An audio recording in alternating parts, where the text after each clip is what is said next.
Good afternoon. I want to welcome everyone to our City Board of Directors special called meeting today on August the 30th. Also welcome City Director Richardson, who's on virtually with us as well. Madam Clerk, if you would, please call the roll.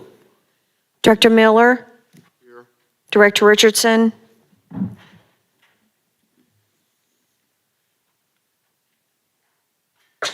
We see him visually. Director Webb? Here. Director Peck? Director Wright? Here. Director Wyrick? Present. Director Compuris? Director Phillips? Present. Director Adcock? Present. Vice Mayor Hines? Present. Mayor Scott? Present. Vice Mayor Hines, if you wouldn't mind, please giving us the invocation. Please bow your heads. Dear Lord, thank you for letting us come here today to do the business of the people. We seek your divine guidance in all that we do. Please watch over our city, our nation, and give us peace. In your Son's name we pray. Amen. Amen. May we all please stand for the Pledge of Allegiance. To the flag of the United States of America and to the republic for which it stands, one nation, under God, indivisible, with liberty and justice for all.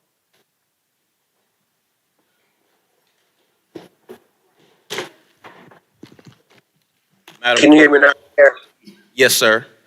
All right, thank you. Thank you. Madam Clerk, if you would, please read the resolution. A resolution authorized the mayor to accept grant funds from the NEA Foundation in an amount of $150,000 to support the city's community schools initiative with the Little Rock School District, to authorize the mayor and city manager to execute any and all necessary agreements and other documents for the administration of the grant and for the purposes. Thank you so much. Director Adcock. Yes, Mayor, someplace I read that we was assuming the liability of this, but this was going to be overseen by the school district. Are we going to have a city staff person that oversees this also? Yes, it'll be jointly with our Chief Education Officer, Ms. Jennifer Glasgow. Okay, so besides the liability, we do have a person participating with this. Yes. Okay, then I move for the adoption of the resolution. Second. There's a motion, a second. I do see Director Phillips' hand before we go to a vote. Mayor, do we have a copy? I hadn't seen a copy of the resolution. Did we ever get one of those? It's linked online. I didn't see it online. Yes, it is. You have to hit the refresh button. You gotta hit the refresh button. It's on there. It wasn't on there this morning. Would you like a brief update from Jennifer? Yes, Mayor, I appreciate that. Thank you. Jennifer, you'll give a brief update.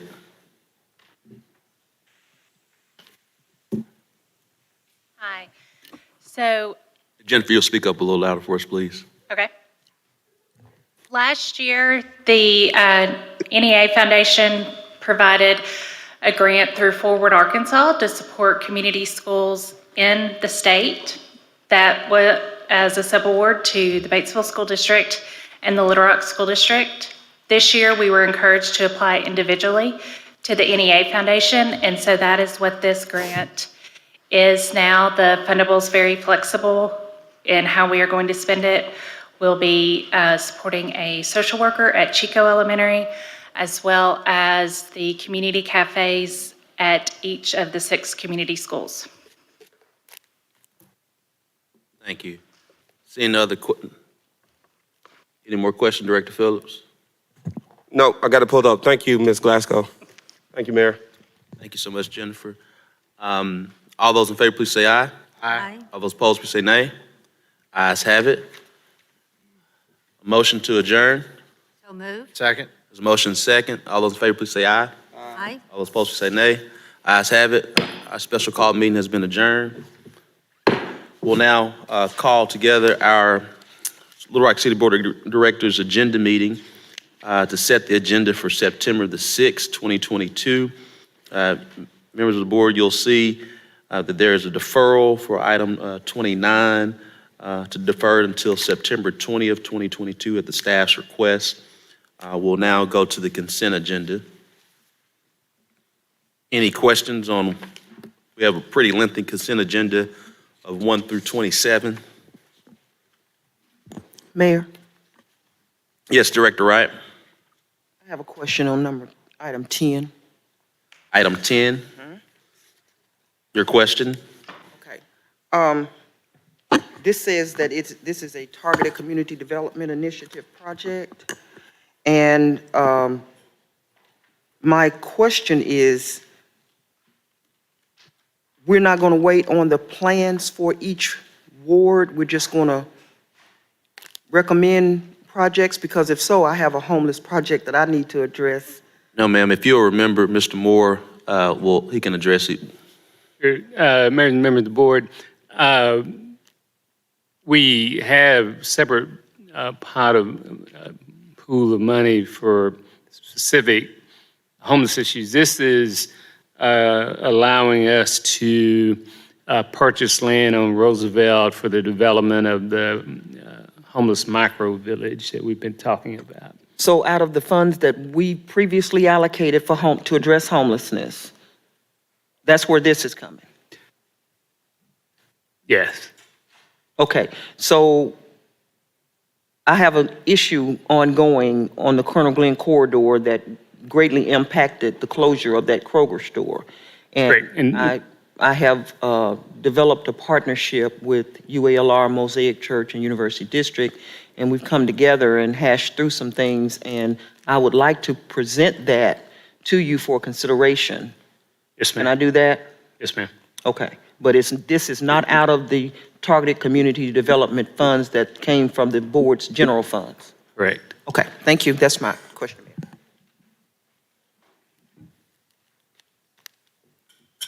Director Adcock?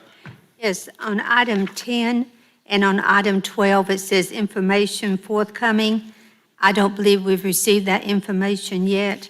They're linked, Director Eckhout. We got those from the city attorney's office this afternoon. I don't know if we necessarily have copies, but we can pull up both of those items. They're on your agenda linked. Can you tell me what is the amount of both of those purchases? Can you pull up item 10?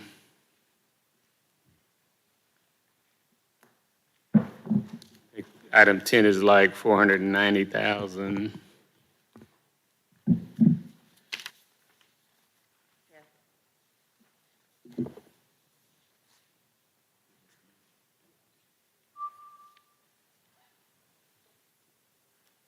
Is the resolution I linked?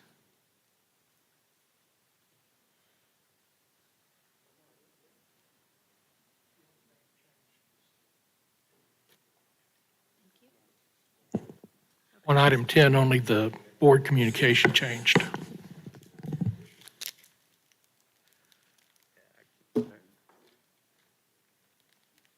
What do we need?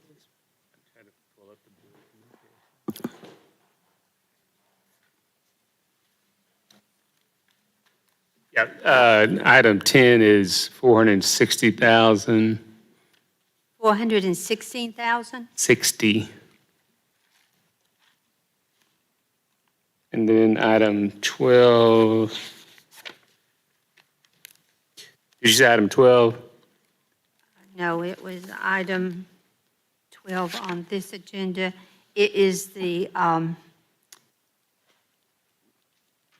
yes, the master parks plan. Yeah, there's no cost to that. That's just adding the River Market into pavilions back into the master parks plan. There's no fiscal cost.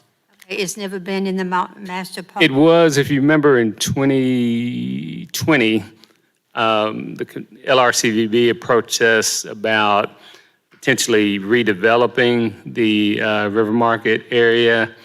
And because it was in the parks plan, and we had issued the required ARPA, for park property, you have to advertise it for 4 straight Sundays, and there's a lot, because it's park property, there's a lot of tedious things that you have to go through, which we had gone through and really hadn't gotten any takers. So they approached us saying, hey, if we remove it from the park, maybe that would give developers, entice more developers to submit proposals.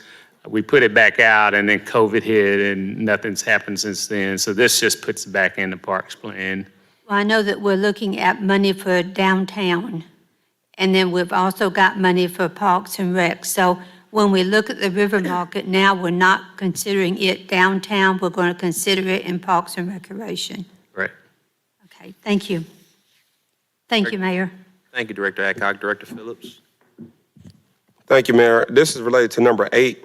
I read the board communication, but I still didn't have a good understanding of what the software does. So if someone can maybe explain how this software is going to help us better protect our citizens, I appreciate it. Looks like we have a taker, Mayor. He's excited to talk about it, apparently.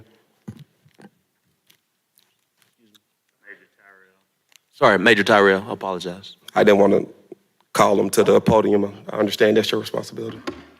Thank you. I was hoping. Mayor, Vice Mayor, City Directors, I'm Major Ty Terrell. I'm currently the commander of the training division, but I'm kind of doing double duty as the headquarters division commander. So that puts me in charge of our overall, the real-time crime center. So for our real-time crime center to function, there's 3 things we need. We need software that lets us analyze and disseminate information. We need hardware to collect it. We need personnel to staff it. We're working on all 3 fronts, and this piece of Fuchsia software is really its video management software that allows us to develop a common operating picture and then push that back out to the users in the field. Another interesting offshoot of the software is it allows us to establish partnerships with private entities to get their video feed to come into the center so we can include that in the stuff that the city owns. Does it make sense? Sort of. So you'll be able to, I guess, stream or send videos to officers on patrol about what they're seeing or what's happening? Yes, we can provide them information about what they can't see, but we can see in the center and actually return that feed back to them in a secure manner and save it as evidence. We'll get basically a map of the city that has all the video data feeds that we have available to us, along with CAD information and some basic query functions, so that from that one platform, the investigator who's working in the real-time crime center can gather all that information and then push it back out to the users in the field. Okay. That makes more sense than the description. I was a little confused. Fuchsias is used by a number of real-time crime centers across the country. It's a very integral piece of software to making that center function like it needs to. Understood. Thank you, Major Tyrell. That's all I had, Mayor. Much, Director Wright. Thank you, Major Tyrell, as well. Mayor, I wanted to know if this project on number 10 is $460,000, how much is remaining of the funds we allocated? 900,000, or 1.1, sorry, 1.1. We allocated. Or about $1 million, yeah. We allocated 1.1, 1.5. 1.5, and this is 460, so just say 500,000? Okay, thank you. Thank you.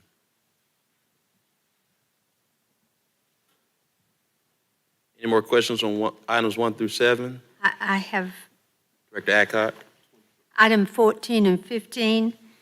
I would like to know if this is coming out of the new bond money or what funds are being used for this at this time. None of the projects you see before you are part of the new bond money.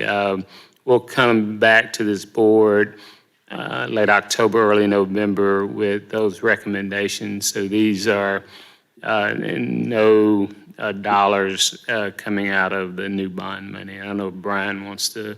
What is the amount of item 14, the amount of item 15, and what source of funding are we using? Yes, ma'am, Mayor, members of the board, city manager. On item 14, these are small parcels that we've been acquiring and negotiating with to kind of continue to build available lands. Item 14 is $112,000, and item 15 is about $95,000. Those will come out of Port Authority revenues. What? Out of the Little Rock Port Authority funds. Thank you. Yes, ma'am, thank you.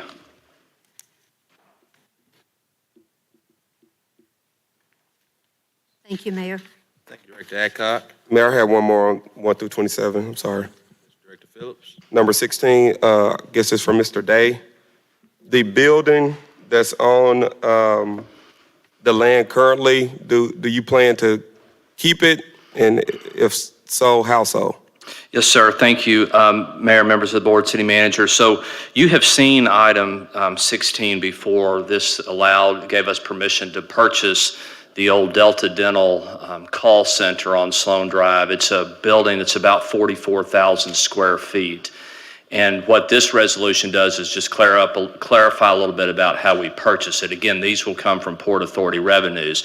But the intent is, over the coming years, is to develop a resource center for the port, training space, health clinic, food service, possibly a bank or a credit union, temporary office space for prospects, and other services that can kind of serve that community of 10,000 plus people that work there every day. This allows us to acquire the building and begin planning those services on how we can fill that building to serve those industries at the port and the community as well. So it makes sense to me. Thank you, Mr. Day. Yes, sir. Thank Mayor. you. Thank you. Members of the board, any questions on items 28 or 29?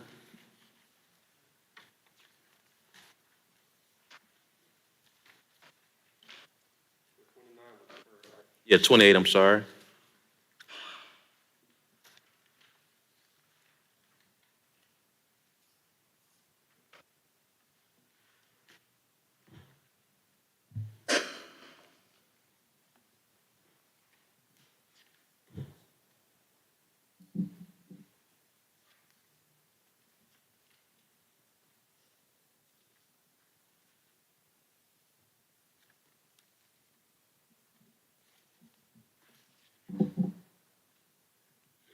Seeing no questions on items 28 or 29, any questions through items 30 through 36?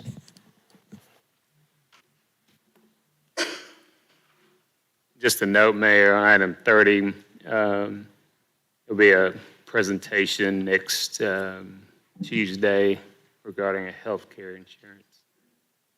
So that'll be held separate.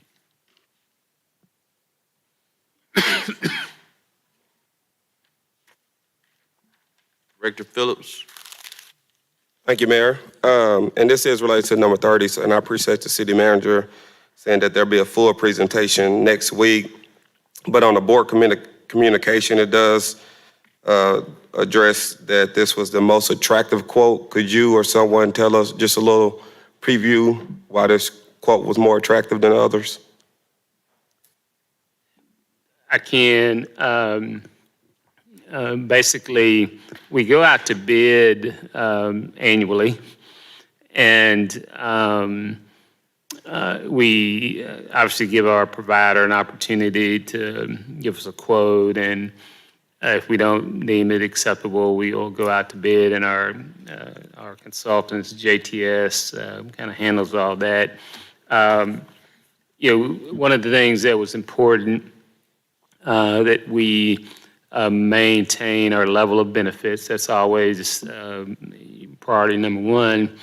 And two, if there's opportunity to lower cost, that's priority number two. And in this case, it meets both of those litmus tests, and plus will potentially allow healthcare costs. If you might not remember, but well, you wouldn't remember when we started this, but a few years ago, employees had to start contributing to pay for healthcare. Healthcare during my entire employment was free to the employee. If you had family coverage, you had to pay. This also will allow us, and before, if you had 3 dependents or 1 dependent, you paid the same amount. So this will allow us to go to a tiered approach. If you have 1 dependent, it won't cost you as much as somebody with 3 dependents. So that was another benefit. And then again, potentially lowering the cost to our employees. So that's kind of the overall package that allows us to recommend this. But again, we'll go over our current history to date and why this package was very attractive. And I did hear, so the staff recommends approval and we're saving money for the city and employees? Correct. Okay. Thank you. Thank you, Director Phillips. Any questions on, I guess that was 30, 31 through 36? Director Adcock? Yes, item 36. We have the information on item 35, but I do not show at my seat the information for item 36. Yes, ma'am. 36 was mailed to you and a board communication on Friday. It was in your pony. So you should have, it came in the pony and Okay. each board member. But since you did ask, I do have some information for you in addition I know it may be in your email inbox. So members of the board, I'm gonna pass out a few. Ashley, would you please see that I get that? We're getting ready to pass. Just to clarify, on 36, the resolution was, and you can pull that up, was linked, but what was sent out on Friday was a memo, it looks like this, that just kind of details sort of the update from the first tranche. I think everybody Okay. saw that. And then the 36 was just linked on the website, or was linked on the The item 35, it says it was sponsored by Director Wright. Is this sponsored by a city director? No, it's sponsored by the Office of Executive Administration. I'll give the points here shortly to give you a thorough update. Okay, thank you. Yes, ma'am. don't know. Good, sorry. I'm sorry, Mr. Moore. Did you? Sorry.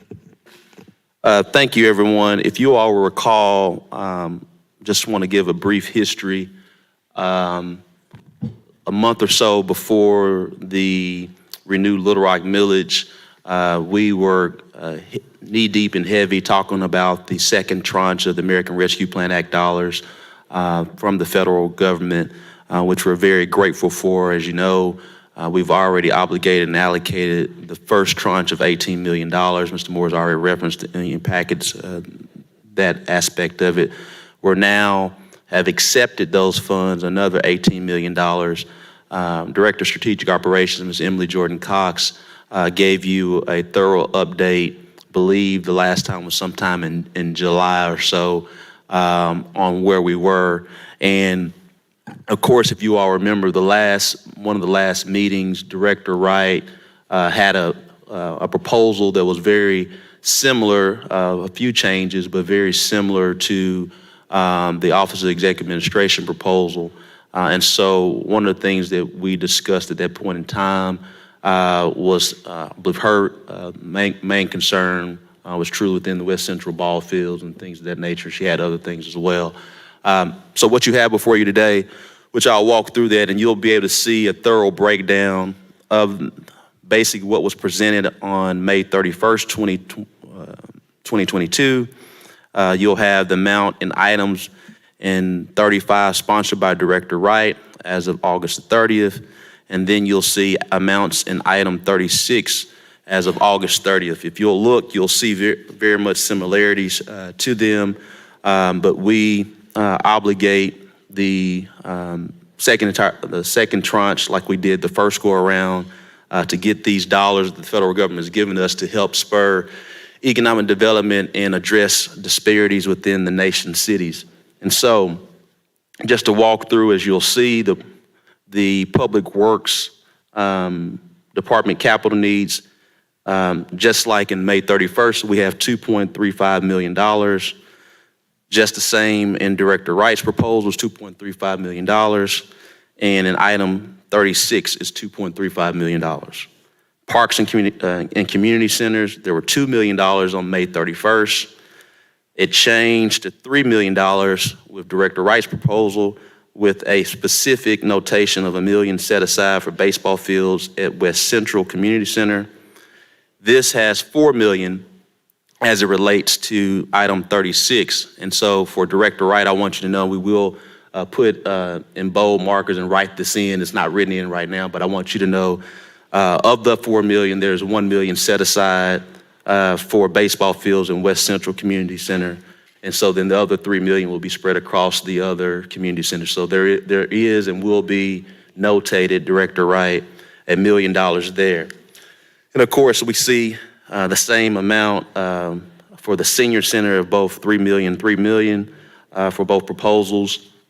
And then what you'll see, infrastructure as economic development as targeted community development. In the original proposal on May 31st, there was 1.5 million. Director Wright's proposal did not have economic development as targeted community development. We put that back in. As we know, put that back in at $1 million. We'll have a targeted community development presentation today. So far, the city, just for board members to be aware, the city right now, Mr. Moore, how much do we have in that account for targeted community development? Are you referring to the first tranche? Yes. I believe it's 1.5.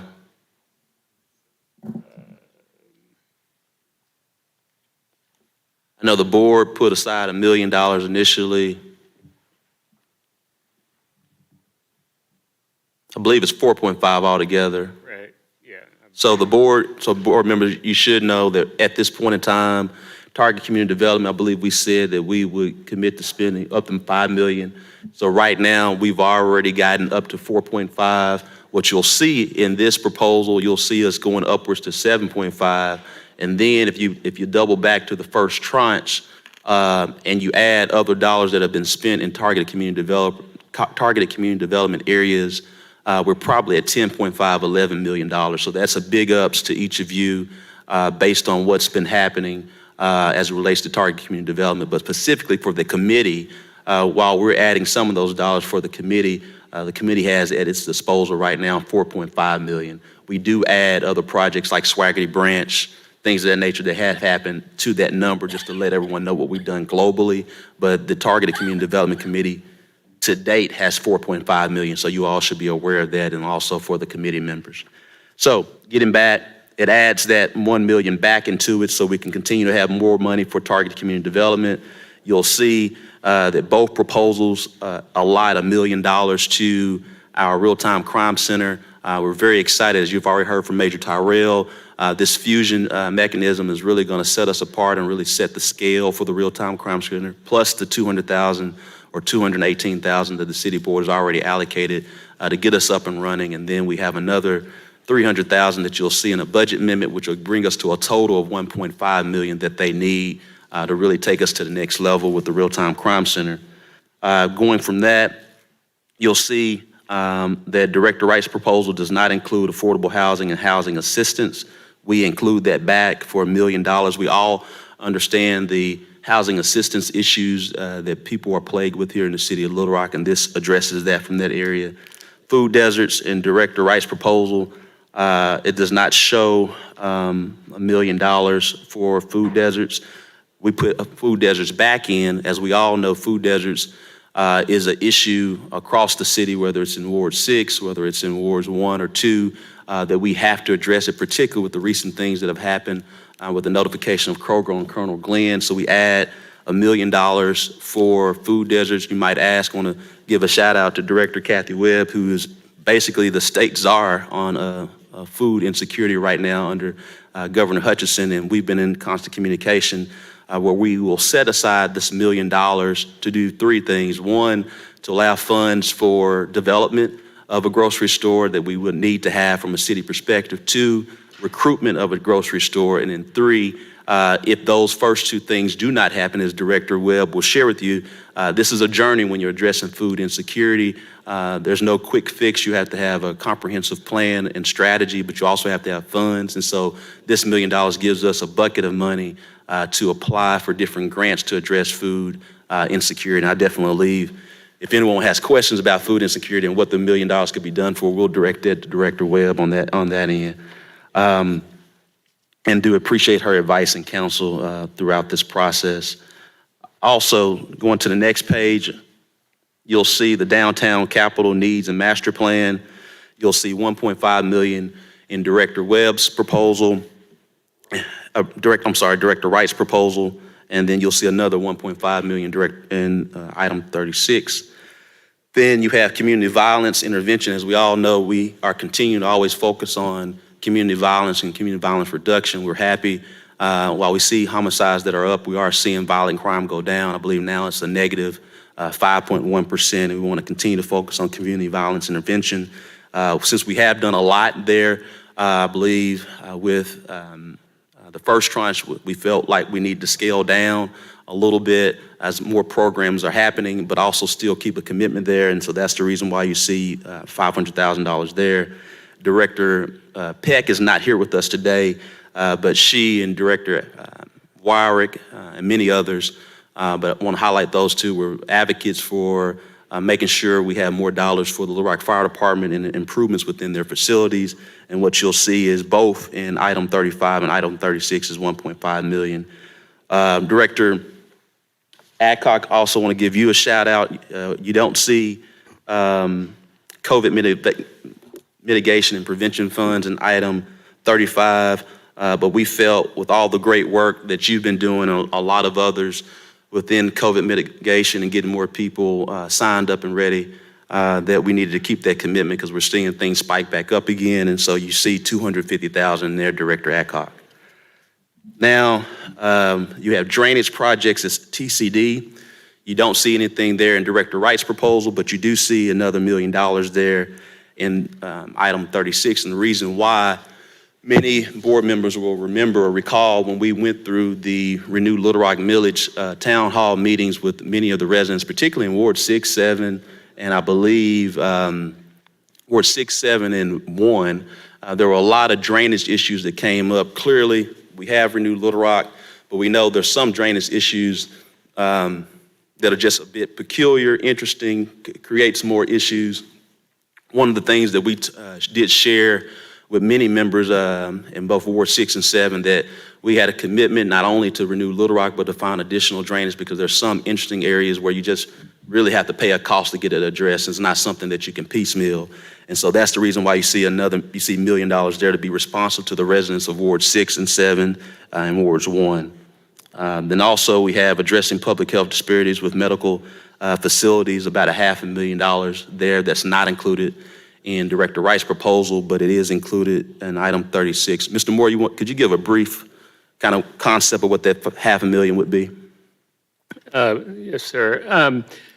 The city, as maybe besides Directors Miller and Phillips, would be aware that probably the past 10 years, in partnership initially with Pulaski County and their health unit, and then Children's Hospital, have given property to both entities to develop health units. First, Pulaski County, and both of them are adjacent to each other on Daily Drive.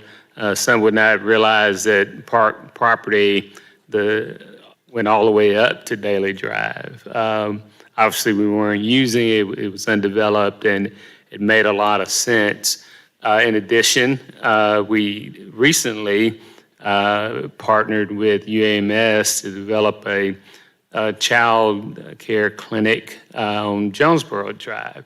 So the city has a strong track record of supporting health facilities and partnering with our major medical partners in the city. And so this would propose that we partner with Baptist Health. They're developing over 1.5, I think it's $1.8 million health facility at the Job Corps building on Scott Hamilton. So this would be the city's contribution, just like the land in those three instances it was very valuable, both on Jonesboro and Daily Drive.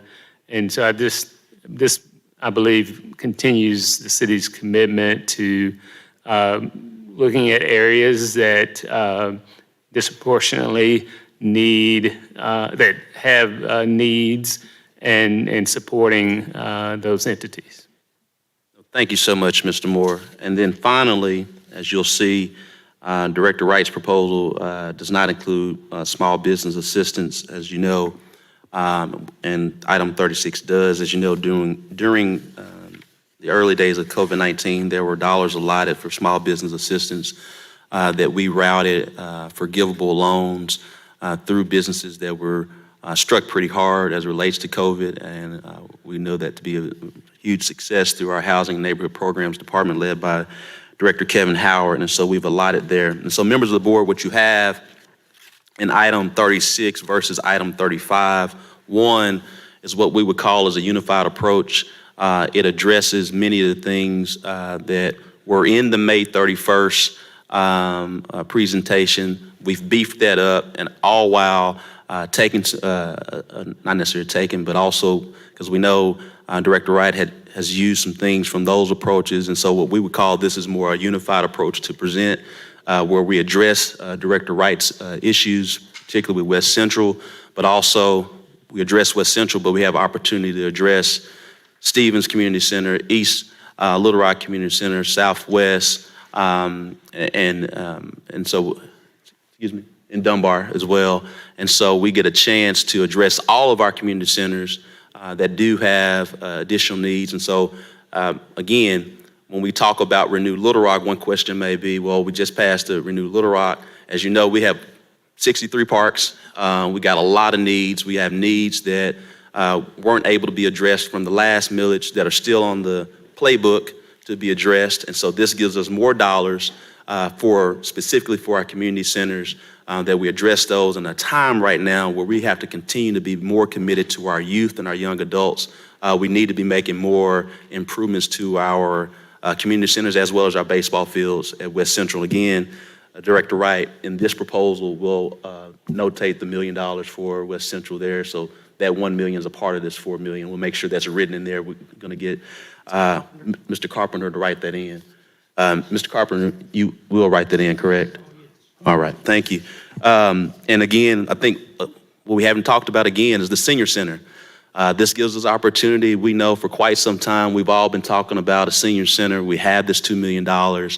We all know that food insecurity is an issue across this entire city, but there's some specific areas that we need to address that, and we now have to have dollars. We can talk all day, we can have all the plans we want, but ultimately there's going to need some money to be expended. This gives us the opportunity to do that. We'll be working with Director Webb to establish a food task force on how this money is spent, because we want to make sure it addresses the needs of the public, and there's board input there as well. Clearly affordable housing, and additional things as it relates to infrastructure and drainage from a targeted community development standpoint. So again, this is a unified approach. It addresses targeted community development. It addresses our most dire infrastructure needs, small business emergency assistance, as well as a senior center that's been a long time coming and past time. And so we are offering this approach that gets everything done. And also it takes into account many of each board member's needs that has been communicated from the board. And so this is what we have to present to the members of the board. Mayor, I have my hand up. Yes, ma'am. Director Wright. Well, first of all, I want to thank you for the unified approach. If my colleagues will reference the staff presentation that we received on May 31st, we were told at that time that we were not going to allocate the entire $18 million. That's why there was only $6,506,700 that had been allocated out of that. My understanding was that we were going to provide ourselves a cushion to come back later and address some things. So when I put forth my proposal, it was keeping it at what staff had said they wanted us to do as a board. So now that you've Office of Administrative, what is it? Executive Administration. Executive Administration has now come forward with a new plan. I'm good with that. I want West Central to be It'll be notated. line item, but I would like for both items to stay on here so that the board can make up its own mind, vote it up or vote it down. But we were told initially that we were not going to allocate all of the dollars, and staff gave us a reason for that. I don't know what changed, but all of your narrative, Mayor, makes sense. And I can address it. And I support what everything that you said, but we were told one thing May 31st, and that's what we were given to vote on. And then I wanted something for the seniors. They had been asking for this senior center for many years, and I assured the Age-Friendly Little Rock Commission that I would do everything I could to get that center funded out of these dollars, because these dollars do address the needs of our senior citizens. And I'm very appreciative of the targeted community development allocations. And as I said, I was going by what we had previously been told that we would allocate. And now we've changed it, but it's on here now, so it can be either voted up or down next week. No worries. Yes, ma'am. I do. Either way, it's a win-win. Yes, ma'am. What I would say is that was shared May 31st. We've seen a lot of different cities choose not to wait because of cost. And so ultimately, we could commit to one thing now, and then later, if we don't obligate these funds because of high levels of construction costs, we're seeing things that are being committed. Let's just give an example. Something that may cost to build or construct is $10 million last year, is now $15 million this year. And so we're trying to, the whole intent of these dollars, one, is to get the money out the door. And so we're taking the guidance of the federal government to get these dollars out the door. And so that's the reason why we made that change. Well, I appreciate it. Like I said, it's a win-win, but both resolutions are on the agenda, and the board can vote. It's by your right. Right. Yes, ma'am. But again, this is a unified approach, and it gets as many things that members of the city board have addressed that they would like. And so that'll be totally up to the city board to address food insecurity, targeted community development, and many of the other items that aren't included in item 35. Vice Mayor Hines. Thank you, Mayor. I think Director Wright brought up the big difference in the three different things we're looking at is that we're not going to hold anything in reserve. And I think that's probably a little short-sighted if we do that, especially when we've got some public safety needs. Out in West Little Rock, we've got a need for a firehouse where we've got fire response times that some of this $6 million reserve. And I've been talking with the fire chief and also some private landowners on a possible donation for a firehouse on the far western edge of the city. And I just can't see spending. We've got this one-time money, and I think being conservative in the approach to me seems wise at this time. I agree that costs are going up, but if I'm reading the tea leaves right, what we're seeing in our business and the economy, we're probably going to see a great decrease in prices come next year. I think, when do we have time limit on this to spend this till 2024, Bruce? To be obligated by end of 2024. Okay, thank you. All right, thank you. Yes, and I totally agree with you, Director Hines, about the firehouse and things of that nature.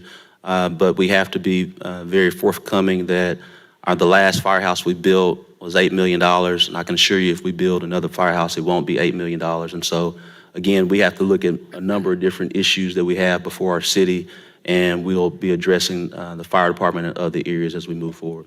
Mayor, and the approach I'm talking about is not an $8 million firehouse, but something much smaller that would fill the need to put at least one pumper truck in the area so we could have firefighters on response by national standards that would meet our Class 1 certification. So be happy to sit down and share those thoughts with you in the future. Thank you so much, but I don't know of any firehouse that won't cost us a couple $1 million or more, but we'll keep going. Director Richardson. Yes, Mayor. Thank you for the presentation. I got one simple question. You highlighted some of the consistencies between the two resolutions, but you also highlighted some of the inconsistencies as well. So my simple question is, why go forward with both? Logically, I'm wrestling with that over here, trying to figure out why is there a need beyond having someone's name attached? Should we go forward with both? Particularly when the second one provides funding for a lot of the areas that the first one doesn't. I'm wrestling with that. Why procedurally, why are we going forward with both? And Director Wright said plainly we can vote it up or down. It's a win-win, as she said. I'm still trying to figure out from a logical standpoint, why do we have both of these when they're basically saying the same thing in some respect, but in other respects they're consistently inconsistent because we're adding things on one that we didn't have on the other, in addition to including some things on one that we had on the other. So procedurally, why are we going forward with both? The answer, Director Richardson, is procedurally, Director Wright has a right to put that forth. I do agree that item 36 addresses many of Director Wright's proposal, which came from the original proposal from the Office of Executive Administration. But what I do want to also just kind of double back to Vice Mayor Hines.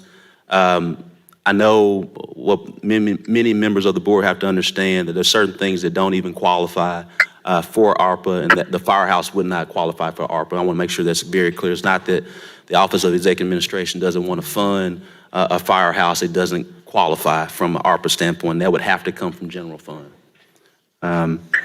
Director Atka, I'm sorry, Director Richardson. Secondly, I'm not finished, man. Secondly, on the downtown master plan, how much is that? Do we have any specific projects, infrastructure projects that we are planning on moving forward with? Do we have things identified and cost attached associated with those things? It's not enough clarity and not enough information or specificity in there for me with respect to supporting something that just says, I'm in favor of us improving downtown Little Rock, but I know a master plan, having worked with 12th Street Corridor, doesn't cost you $1.5 million. I mean, there has to be some very specific things, and I defer to the Director Miller since that's Ward 1, but some very specific things that costs are going to be associated with doing infrastructure revitalization along with a general master plan. So that's another one that I'm somewhat confused about. We can have more information on that. I'd really appreciate that as well. We can definitely get you more information on that, but from memory, there's been a number of different organizations that have been looking into this master plan, one being the Downtown Little Rock Partnership, as well as many others. And when you're talking about the downtown master plan, it is also encompassing the downtown corridor, which is, so when many people think of downtown, they may think of one area or two areas, but it encompassing the entire corridor from a comprehensive standpoint. And so it gives us, one, the ability to procure that, and in addition to a part of this master plan is the different amenities that folks within the downtown community are requesting, and so it would come out of that pot of money. I do want to assure you that our planning and zoning department, led by Director Jamie Collins, will ensure it will be handling that process and have all those details, but you have to go through the procurement process and get those bids, and so this is having that allotted amount.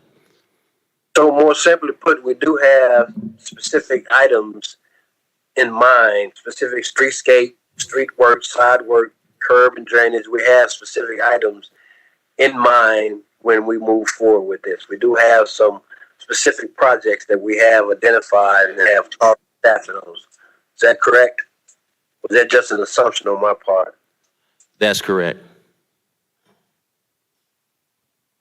Well, if we could see that, if I could see that, Mayor, I really appreciate that. That would put it in a better perspective for me from doing revitalization and redevelopment. The master plan, we use that, these catchphrases we use in master plan and all the other catchphrases we use in wraparound services and everything else. It puts it in a better perspective for me. I can have a sense of, we're going to do 2 blocks of Main Street or 4 blocks of Cumberland Street, or we're going to do sidewalk work on Broadway. We're going to do work in the River Market. There's nothing beyond just that description. What we'll do, Director Richardson, we'll make sure between Director Collins and members of the Downtown Partnership, we'll kind of get you a scope of work that we're looking at. Clearly, that won't be final, but just so you have an understanding of what that process would be. Vice Mayor Hines, I'm sorry. That'll give me a better sense, man. I know it's going to be a moving target, but at least we'll have some kind of figures and some kind of target that we're going to be looking at. As it stands right now, there's nothing beyond the phrase master plan and a little synopsis of potential work being done, but there's nothing beyond that. And to me, I'm not comfortable moving forward without having some kind of concrete, specific projects that, as you said, could be moving targets as we move forward with this. And I think on those two separate resolutions, I just think we need to just move forward with one and be done with that. To me, it's I'm trying to find the logic of passing one and then passing another one after that one that's going to add everything that the previous one didn't have. I don't. You know, I'm trying to get an understanding on that. Not to put any staff on point, but I never noticed any staff recommendation of approval for the one that Doris proposed or denial, and I can understand that as well. But to me, it just seems like duplication of services. It's kind of like we're doing the same thing. Yeah, Not now, necessarily one thing. we'll definitely, we'll get that to you. And Vice Mayor Hines, before I come to you, I also want to make sure, when I made my comment about the West, because we clearly are doing Little Rock Fire Department facility improvements. When I share that we could not do the firehouse, it's because of the location, because these dollars have to be in certain census tracts, and West Little Rock would not qualify. So I want to make sure that I share that qualification for you.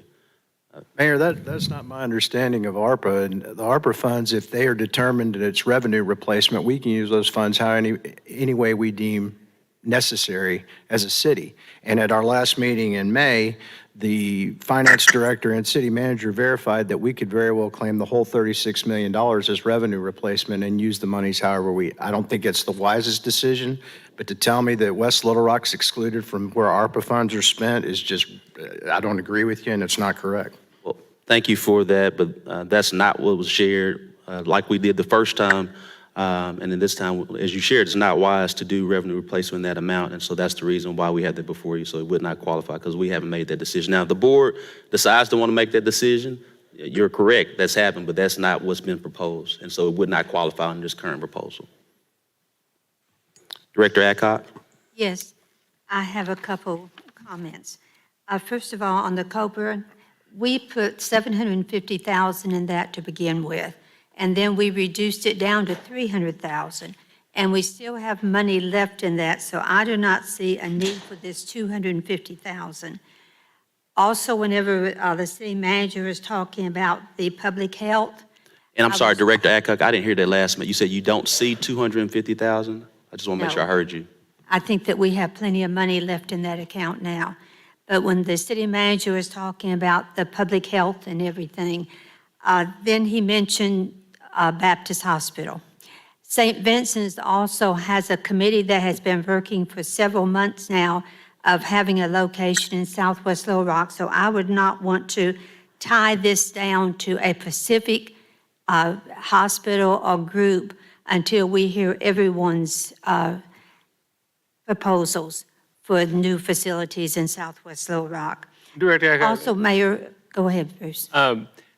again, I think our track record is, and obviously St. Vincent's is one of the only ones we fund on an annual basis. So I know they have purchased property off Canis, and you and I did talk about the fact that they're looking to potentially go into Southwest Little Rock, but this wouldn't preclude us from supporting that either. I mean, I think we're able to do both going forward. Okay, thank you, because I think that they'll be coming to us shortly for something. I want to make sure that we treat both equally. Thank you. When we did the other group, we had to make sure that everything qualified to be spent on these items. Have we looked at all of these items and made sure that we can spend this money? Because some of these, I wonder if they're kind of questionable, if they had anything to do with the pandemic. So have we had a okay on all of these different initiatives? We work very closely, Mrs. Cox works with Amanda Jones. They're both very well versed in what we can and cannot spend the money on. And so we feel confident that these are areas, and they're broader categories. We didn't maybe put the broader categories that these all fall under, but I do believe I'm very confident they're all eligible. Okay. And I agree. I think it was with Director Hines and Director Wright. I do not want us spending all of this money at one time because we don't know what the next year or 2 years are going to be ahead of us. And I would rather have a little nest egg than spend everything and have it all committed. Thank you. Thank you so much, Director Adcock. And Director Adcock, just also, I know you said there's still money available. The 250 adds to that money. I just want to make sure that you're aware of that for the COVID. And it really speaks to what you just said, the unknown. And that's why I'm aware that we do have some dollars still available. But it's just as you said, and I'm not speaking to whether we spend it all or anything, but we just felt like, there is that unknown. Now, obviously, if you don't spend it all, then you still have access to it. But Yes, I like to have a little nest egg just in case we run into some trouble in the next year or two. Thank you. All right. Director Phil, is that your? No, I think my hand down. My issue was addressed. Mayor. Director Miller? All right, thank you, Mayor. I'm very supportive of the downtown capital needs and master plan, but certainly I'd like to make sure I understand what is downtown. How far Main Street does it go? How far east of Main, west of Main? Does it include the River Market? I'm not sure I understand what downtown is as far as definition of what downtown is. Yes, I mean, that can be, you're the World One Director, so we would go with your definition of downtown. And Well, I'd like to see it go all the way down Main Street. And I think Certainly that's the reason. 17th that includes the Soma area.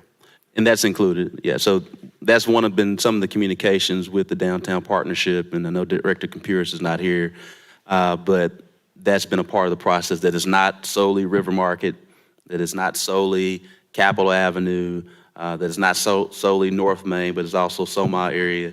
And so it'll be a very comprehensive, but we can get that scope to you. Okay. Yeah. I think that's very important because that could eat up this extra money that went from 500,000 to 1.5. I'm certainly supportive of, making sure we have a viable downtown. And when you look at the buildings and vacant buildings, we need to have some plans for that.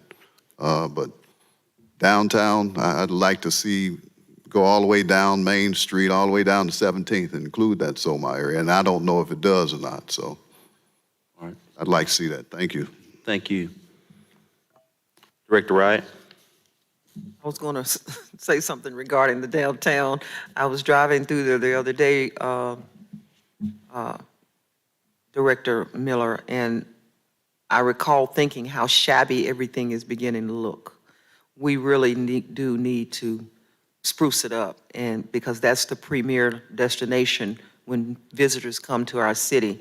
And I remember when we did the creative corridor, how fresh and bright and everything was, and now it just looks really tired. So I'm very supportive of this. When you travel, you typically go for the entertainment district, and you are just so fortunate to have that in your ward. I wish I had one, but I'm not envious. But I do support this strongly. Thank you, Director Wright. Any more questions from members of the board? Seeing none, again, I just want to reiterate, item 36 is a unified approach. It deploys dollars that have the full intention to be deployed to the residents of the city of Little Rock to address a multitude of needs that many of us receive each day. We receive questions on what is the city going to do about food insecurity. Item 36 addresses it. We get questions each day about what are we going to do to address drainage in our targeted community development areas. This address it. We get questions about affordable housing and housing assistance, which we'll have some discussion later today about our brothers and sisters who are experiencing homelessness. This address it. And so, again, it also shows a unified approach of addressing many different needs that you all have communicated. And again, I want to share with members of the board, while there may be a desire of some to have a bit of a cushion, waiting on these dollars means our residents are waiting on things being funded that we know they need. We know we need to address drainage, so why wait on drainage? Why wait on food insecurity? Why wait on affordable housing? So I would encourage our members of the board to please consider to vote for item 36 so our residents do not have to wait. So thank you so much, and we'll continue to move forward.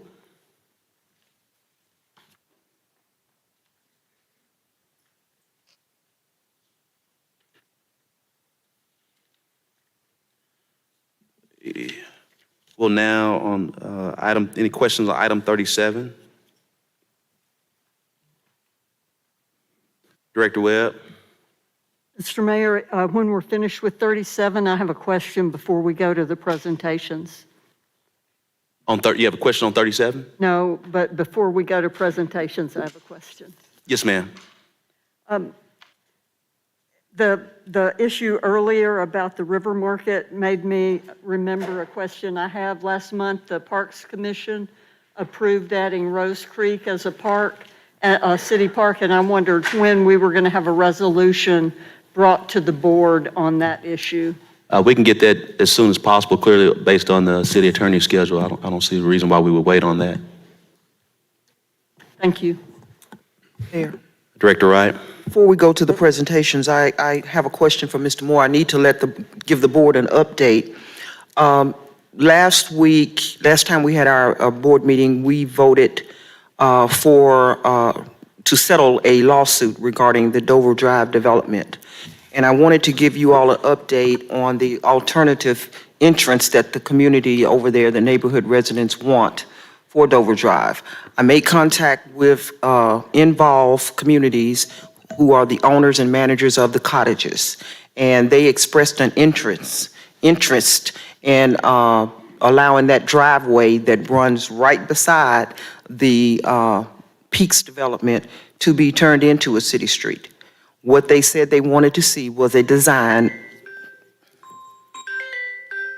What they wanted to see was a design for the street, and then they would take it back to their board. But they were very, very much interested. I know you all don't know this, but the entire cottages development is a large development, and it is being renovated thoroughly. And they have plans to upgrade their driveways. And this would be one that would save them a lot of money because they wouldn't have to upgrade it. It would become a city street. So they are interested in that. The residents like that concept. They do not want all that traffic on Dover Drive. I can assure you of that. It would be, it would have a very negative effect on the quality of life of those residents. So, Mr. Moore, my question to you, I know you told me you sent that to Public Works. Where are we with some type of design that I could take back and present to involved communities? Right, we obviously just kind of talked, I think, late last week, and I did visit with Mr. Collins, and he was going to visit with Mr. Honeywell and just get some cost estimates. I'm not so much sure it'll be a design that you can take back, because I think we've got to really decide how viable, we need to decide the viability of the option. I know they would love to see it and get a new street done. And the residents obviously would like to see that, but we are in the process of just looking at some cost estimates and how it would really work. So. Okay. Well, I want the residents to clearly hear what you said, that staff is determining whether or not that is a viable option. Okay. So if there's a later rejection, I want them to know where that rejection came from. But I also want you to know that those homeowners in the community over there feel like they have a legal case here. Okay, so we need to try to mitigate this as much as possible and get these people some relief. And this is one of the ways to do that. They're already experiencing the upheavals of this development, And with the additional traffic, it's going to get worse. And this is an option, and I hope that staff will take this seriously. And hopefully, Mayor, some of our infrastructure dollars can go to help the people on Dover Drive and in the Kensington community. I totally agree. We definitely need to use targeted community development funds Thank for you. that. Well, I was very forward-thinking and seeing in and around John Barrow Road, so that would include anything in and around. I Okay? think we got some funds available for it. All right, thank you. All right. Director Webb, did you have any more before the presentations? No, thank you. Any other board members, I would, because I know want to leave as much time for our presentations. I know we normally have questions. Are there any questions we want to get that done right now, the board member? I'd like targeted community to go first. Just want to make sure there's any additional questions, like Director Webb was going ahead of time. Just want to make sure. Seeing none. All right, let me get the agenda. Mr. Mayor, Yes, ma'am. I'd like targeted community to go first because Sarah's staff and these are volunteers and they could do their presentation and go on home, and we tend to get into the weeds with our finance. I really would like to get the city business done. I don't think Director Linehan will be long. I think she wants to get home pretty soon too. Okay. I'd like to try to get through our business first. Okay. Which this is a part of, but that's why we had the agenda. Director Linehan, could you give us a brief update?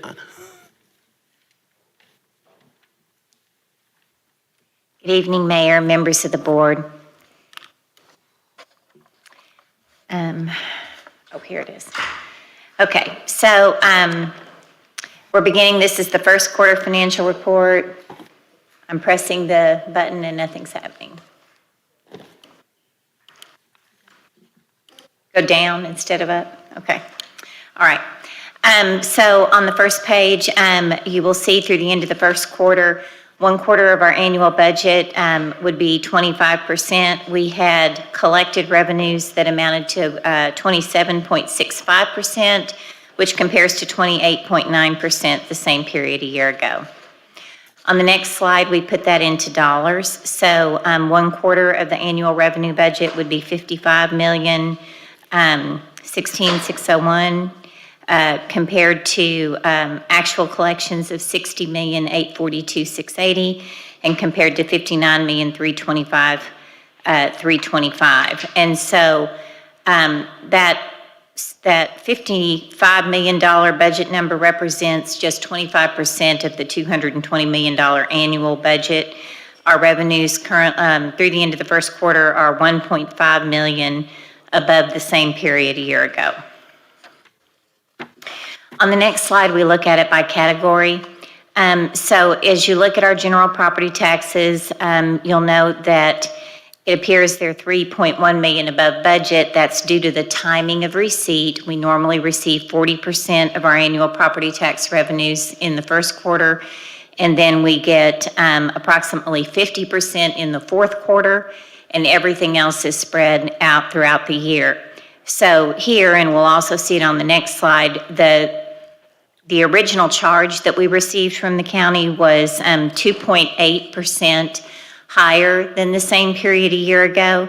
The reason the revenues are less than the prior year is because we had that extra excess commission last year included in our revenues due to the timing of receipt. So it was associated with 2020. We had to reflect it in 2021, and that was about $1.13 million in last year's revenues.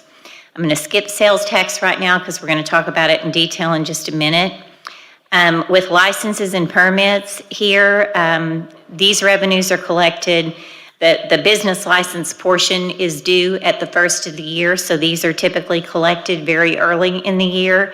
The other items that are included in licenses and permits are our mixed drink supplemental payments and licenses, which have been trending upwards and exceed our prior year by approximately 26,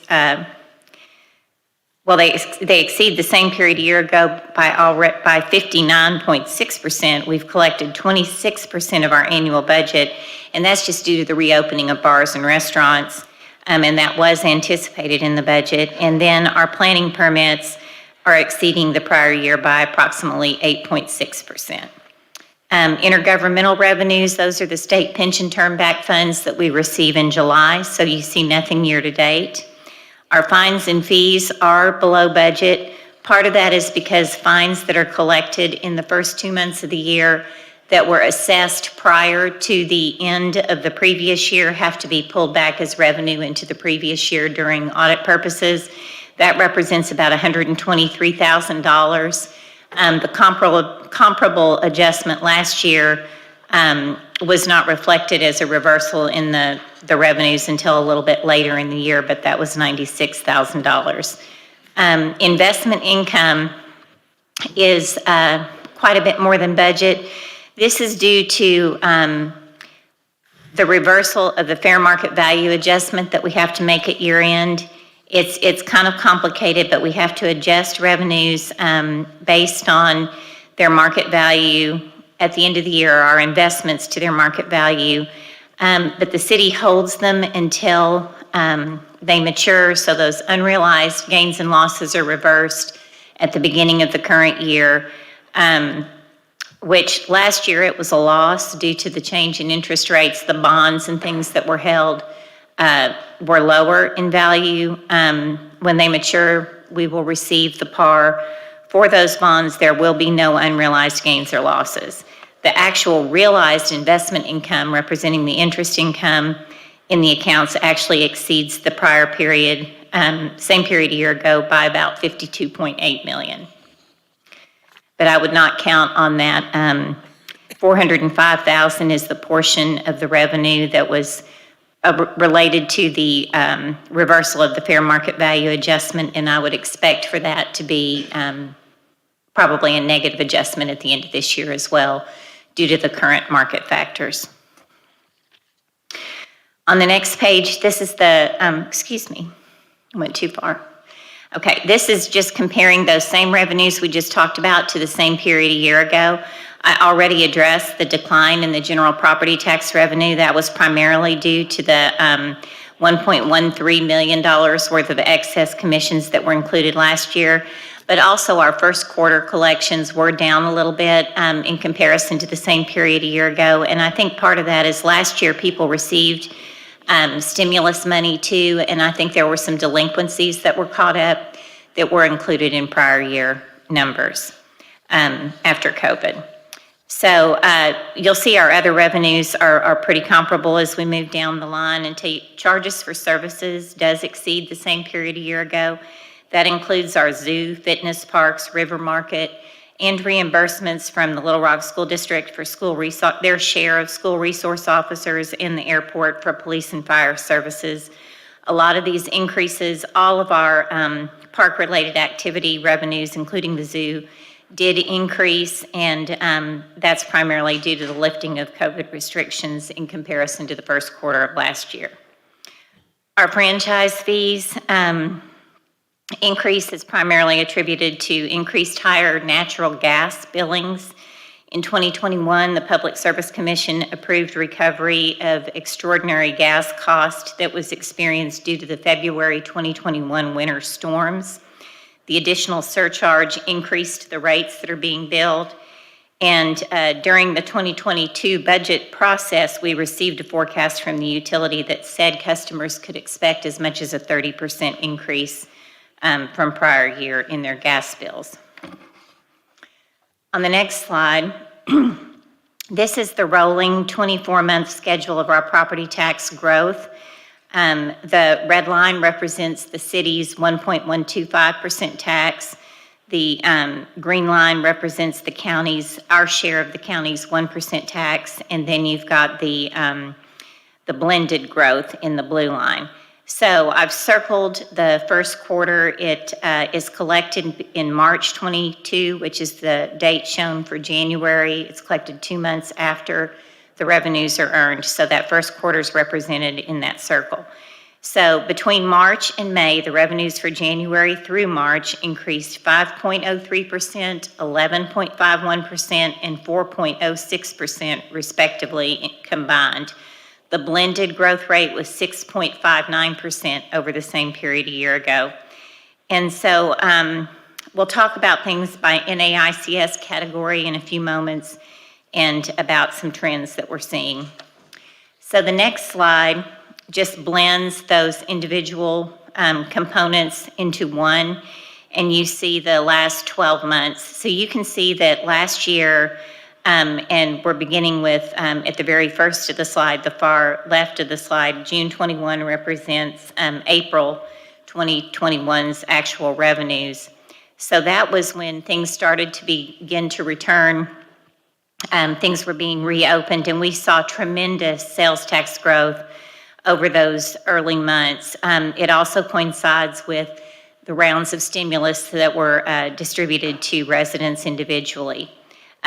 It also included those very large iron, steel, and ferroalloy receipts for major construction projects that were going on, and we've been talking about that.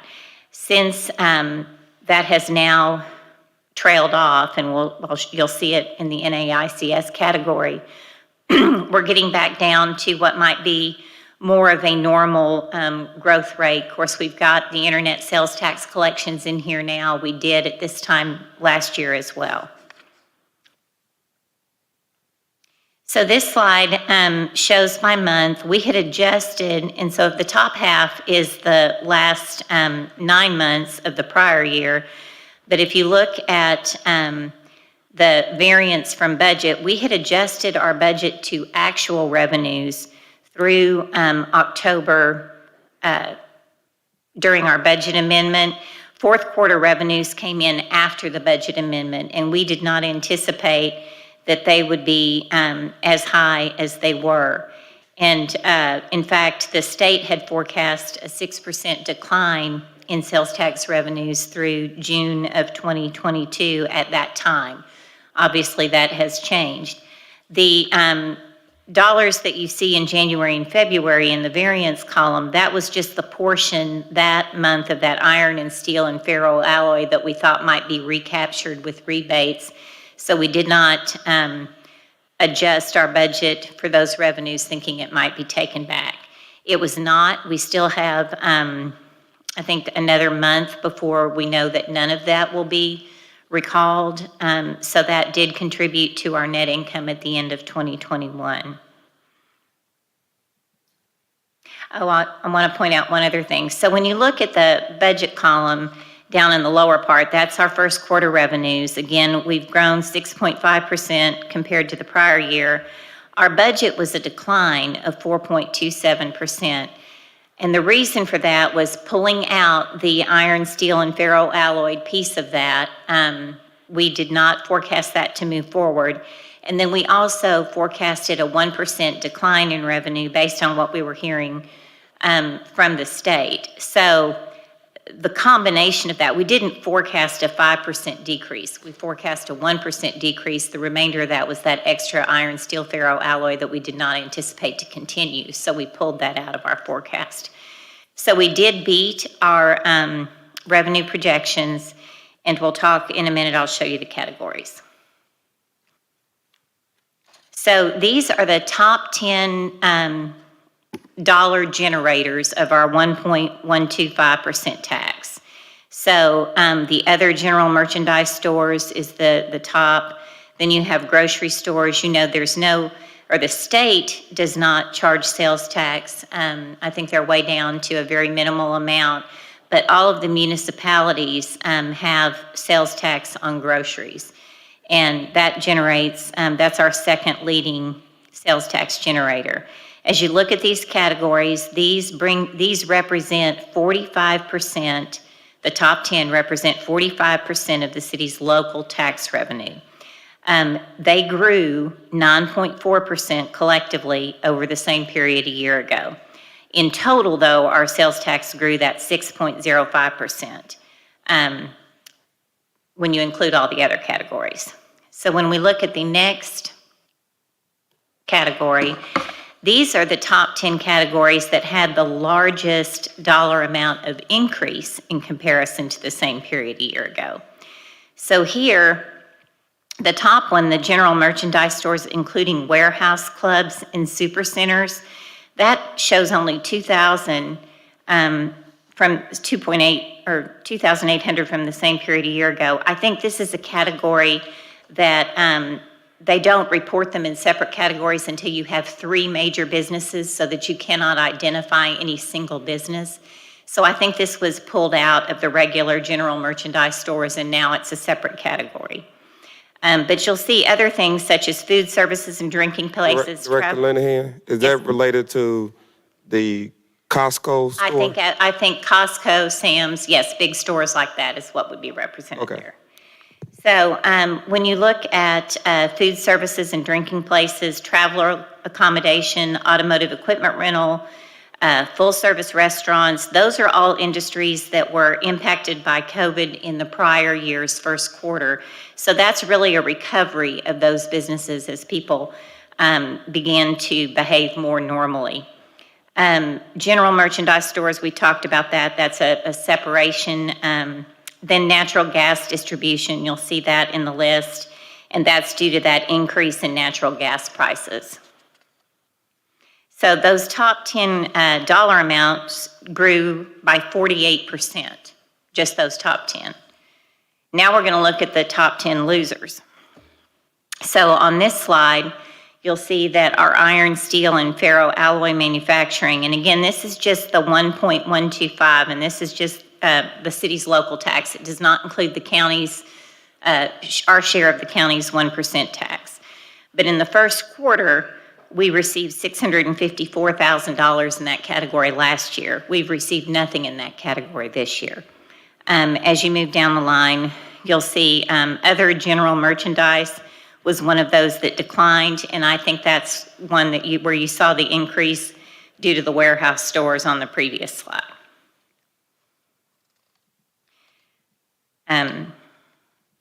So again, in total, 6.05% growth. So I will tell you though that since the end of the first quarter, our sales tax, and I've been sending you the sales tax memos, that has declined from that rate.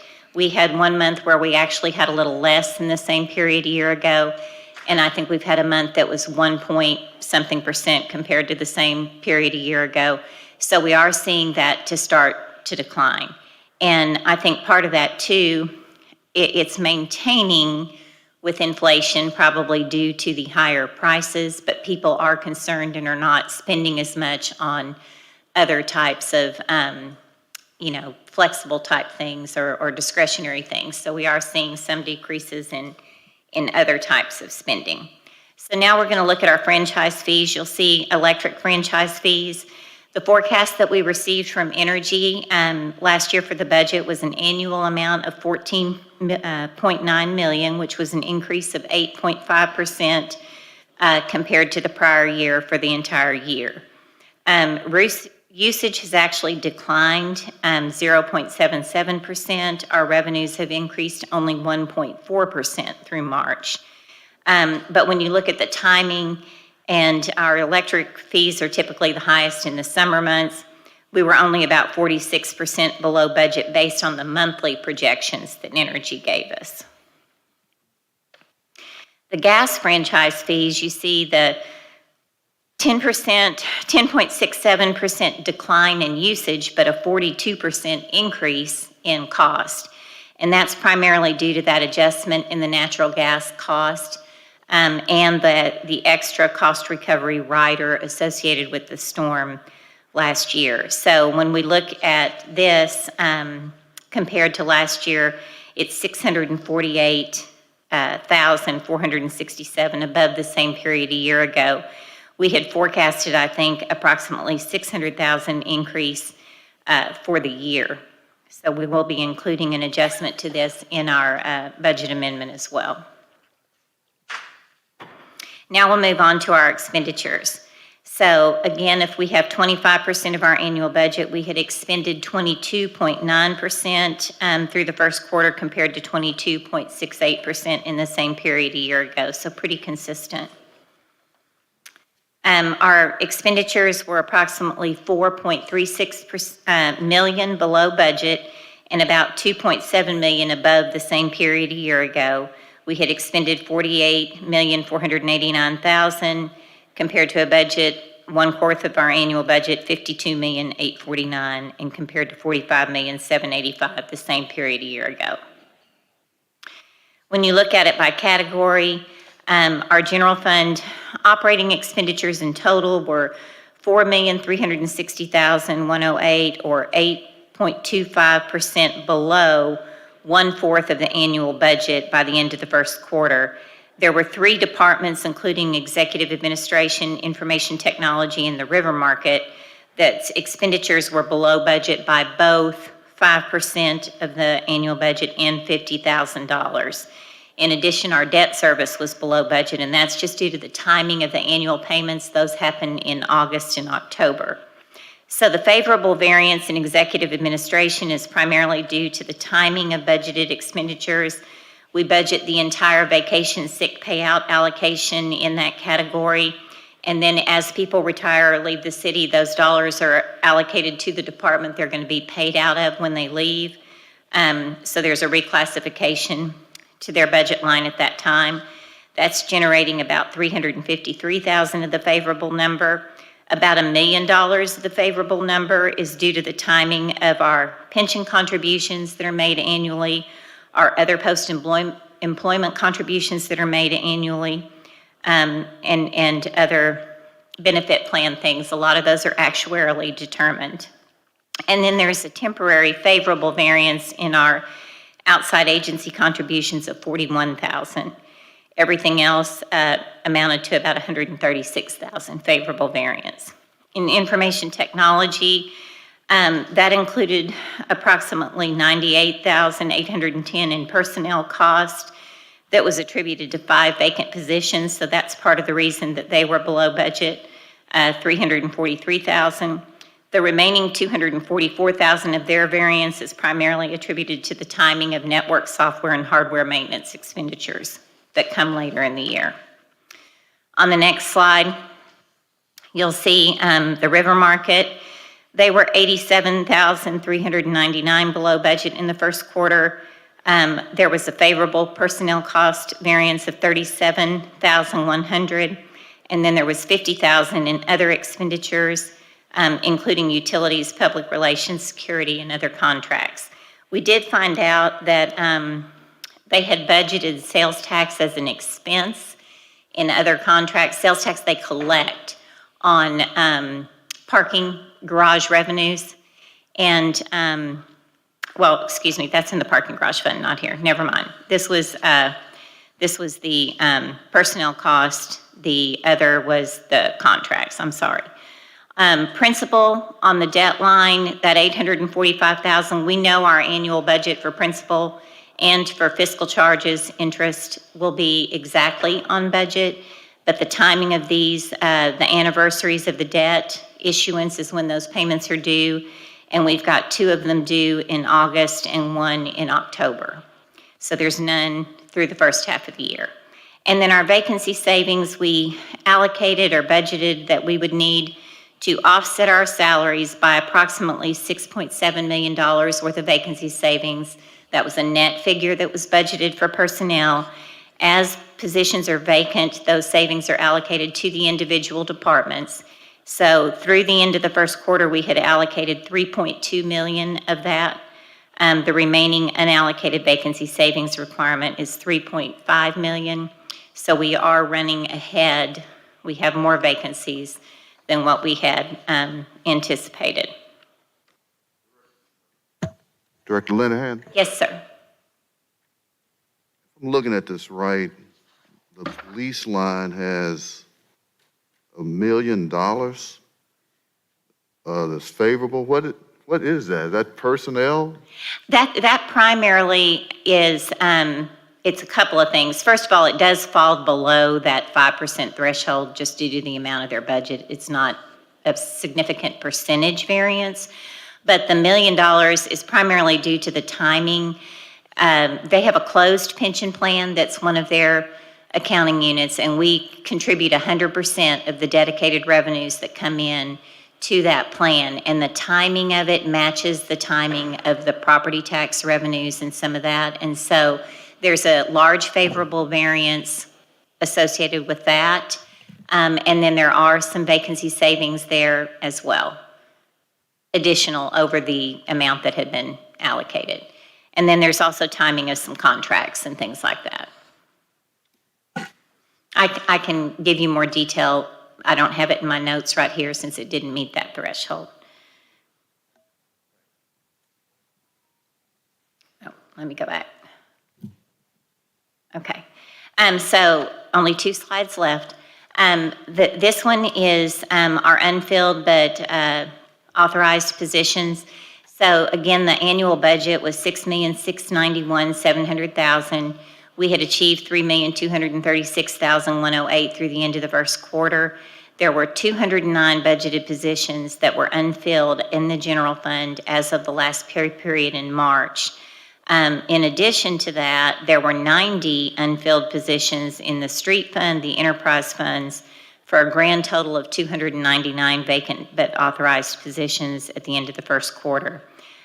All departments have experienced what people are calling the great resignation or retirements, and then having difficulty filling vacant positions. The vacation sick payout budget, we allocated $1,750,000 at the beginning of the year. Through the end of the first quarter, we had expended $360,000 of that amount. So this shows the trend in vacant positions over the last 12, last 12 months. And so you can see that it has steadily been growing. We did, even with a police and fire recruit school, we had additional retirements that offset some of that. At the end of the first quarter, there were 51 vacant police officers, 5 vacant sergeants, and 1 lieutenant, for a total of 57 uniform positions. I looked at that number as of today, and the total is 70 in total for uniform police. Our fire, on the other hand, is overfilled currently by 15 positions. They had an extra, their last recruit class, they overfilled. They've had all 27 recruits stay, no one drop out. They are expecting about 3 retirements, but you'll see when I bring forward the amendment, we will be adding a little bit for fire due to this additional staffing that we're paying for, but it sets us up to be well-staffed at the end of recruit school and into the beginning of next year. So that going back to the 2 recruit schools has significantly helped with our fire vacancies. That concludes the first quarter report. We did get the April report sent today for distribution to you all, so you should be receiving that today or tomorrow. And we're working very hard to get caught up on these reports. So, are there any questions for me? Director Webb. Thank you, Mr. Mayor. Thank you, Director. It's a general budget question, and I can't remember the date that we have scheduled to do a budget.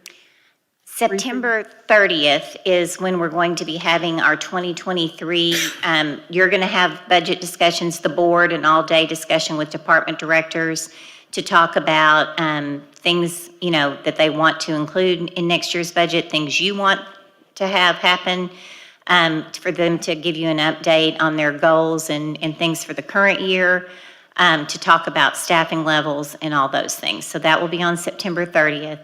And then I'm also working to accumulate a budget amendment that will reflect the higher sales tax revenues that we've experienced to date, some of those other revenue adjustments. We also have a lot of expenditure adjustments, and I should be bringing that forward, I believe, on the 13th of September for discussion, for hopefully action on the 20th. So you'll have that in advance of the 2023 budget planning, so you can kind of see how things are going.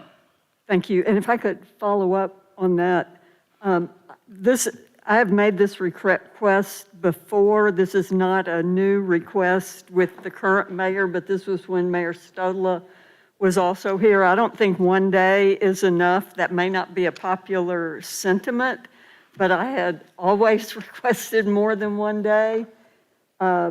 So if other people don't want that, I understand it, but I just don't think one day is enough for us really to delve in to the budget the way we need to as the stewards of our taxpayer dollars. So we can leave that out there, but just my thoughts. I do want to make sure your expectations are accurate, though. We're not going to have a draft budget at that time. This is a planning session for the departments to talk to you about what they're thinking about, what they're doing, and for you all to provide input as well. So it's not a draft of the budget. We won't have a draft yet at that point.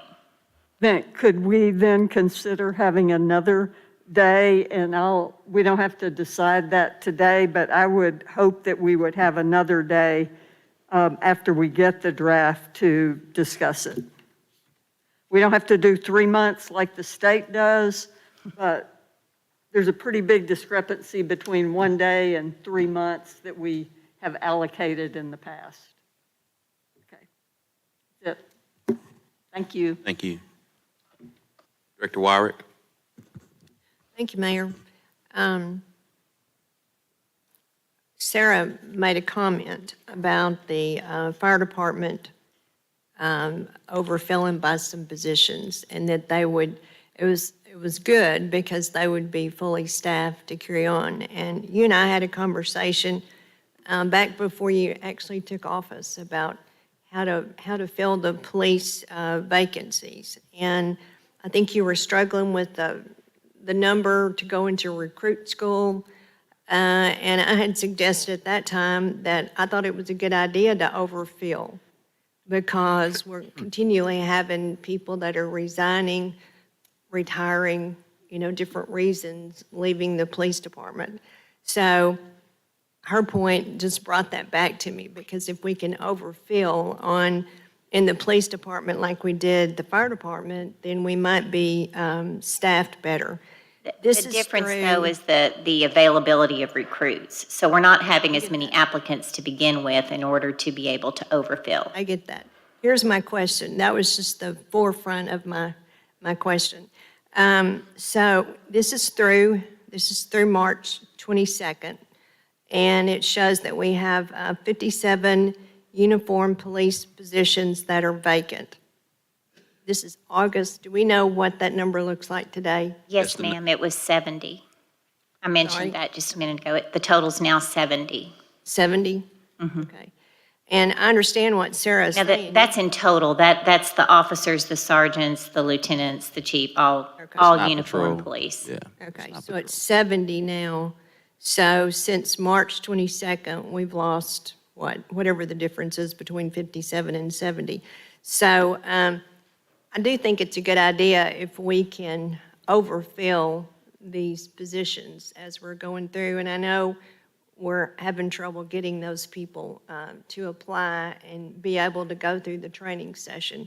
But I think when we're doing these schools, if we would keep that in mind, that we know we're going to lose a number of them, that we overfill as we're going through.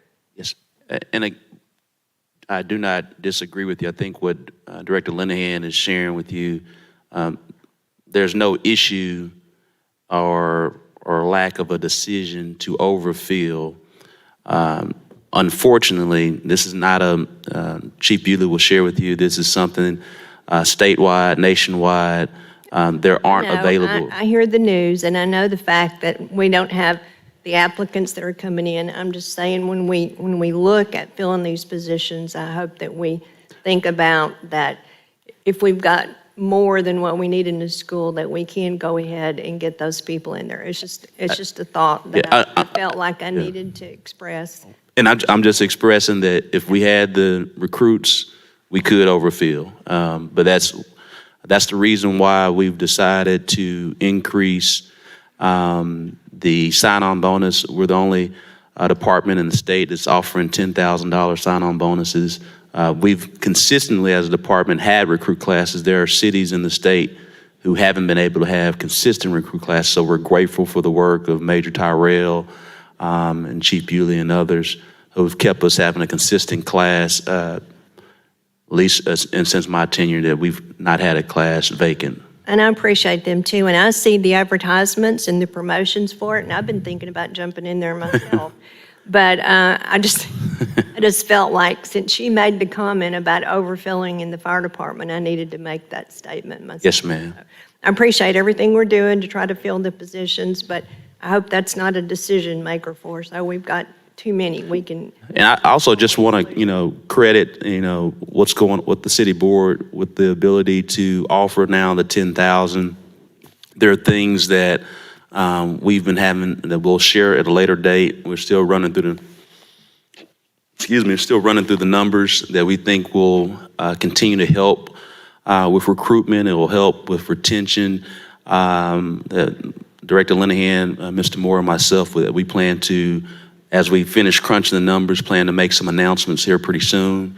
From that standpoint, I do want to just remind the city board that we do have no matter what, we're going to have somewhere between 20 to 30, sometimes 35 officers each year that are retiring just because they have retirement age. And so we have to understand through attrition that happens. And that's the reason why it's important that we continue to get new recruits to fight that off, but also to share that when you hear that number 70, I believe you all remember back in 2017, I wasn't here, but we know there was a huge vacancy of somewhere up to 120, 130. Because we've had these incentives and the recruitments, we've stayed afloat. And so very proud of the work of the police department. I think this $10,000 has been very helpful. So we never reach, the 3-figure mark, and we don't plan on that happening. Because of you all giving us the approval to go up to 10,000. There's some thought of even going up to 15 or 20,000, just to kind of continue to further entice. But those are some thoughts, those are some things. We'll have some further announcements about what we're doing from a retention standpoint, but we're nowhere near where we were in 2017.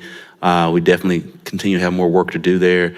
And so we're just grateful for our recruits that we have. And I'm glad Director Linehan gave the actual number. Sometimes there are folks in the outer sphere who give wrong numbers. And so these are accurate numbers. So whenever you want a number, you talk to Director Linehan. She has the right number. Well, you know where I'm coming from, though, in regards to the staffing levels. And I do understand there's a challenge, and I do understand the incentive. And as I said, I've seen the commercials. I love the commercial or the picture where you've got all the police officers standing in front of a car. I mean, that's appealing. Like I said, I was thinking about trying to join, but maybe I should have done it 50 years ago or so. Yes, ma'am. Anyway, I appreciate it. Thank you.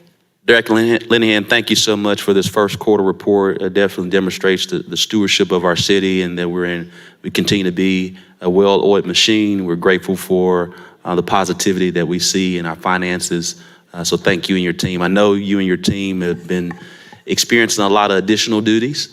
And for us to still stay on time with these efforts, I want to make sure that you and your team know publicly how much we appreciate the finance department. All right, we'll now transition, unless there's any more questions from members of the board. We'll now transition to our Targeted Community Development Committee update. Good evening. Hello, everyone. Good evening. To our honorable mayor, vice mayor, and all of our directors, city manager. Hello, everyone. It's with great pleasure that we are here again to give an update for the Targeted Community Development Initiative. My name is Kimberly Enoch. I serve as the chair of our task force, and we're excited to give updates. Let's see if I can work this up. I heard you say up. Good. Gotcha. Got it. All right, so I start here with the Tale of Two Cities, because you mentioned it earlier, Mayor, that there are lots of things that need to be done, and our task force is here because we're empowered to develop a strategic plan. And this plan is for those long-suffered communities that lack development, have substandard infrastructure, poor housing stock, substandard rental properties, single-family homes, and have a disproportionate number of food deserts. And we talked about all these things, but ultimately, these conditions have led to very different experiences for residents in our city. Compared to the city overall, in fact, again, two cities, a tale of two cities. Bringing back my 8th grade literature. All right, here, so starting on, go again, there we go. A quick update about the resolution. Just to update you that we are here to focus on targeted communities in Ward 1, 2, 6, and 7. And this is roughly half of the city south and east of I-630. And we're here because we are helping to develop short, medium, and long-term recommendations to aid in this creation. And with that, we have our targeted area directors all present here. Director Virgil Miller, Director Ken Richardson, Director Doris Wright, and Director BJ Wyrick, and also now Director Kathy Webb. Moving along here, I'll get it going. There we go. So here is the map, and because of the redistricting, you'll see that B, which is the 12th Street corridor, it was originally Ward 2, but now with redistricting, we are Ward 3. So we decided to label these as letters because it's all targeted community areas. No matter what ward it's in, we still wanted to make sure that you are aware that 12th Street corridor is part of that Ward 3, which is labeled as B. John Barrow corridor is labeled as A. The South End is labeled as C. And then Southwest Little Rock is labeled as D.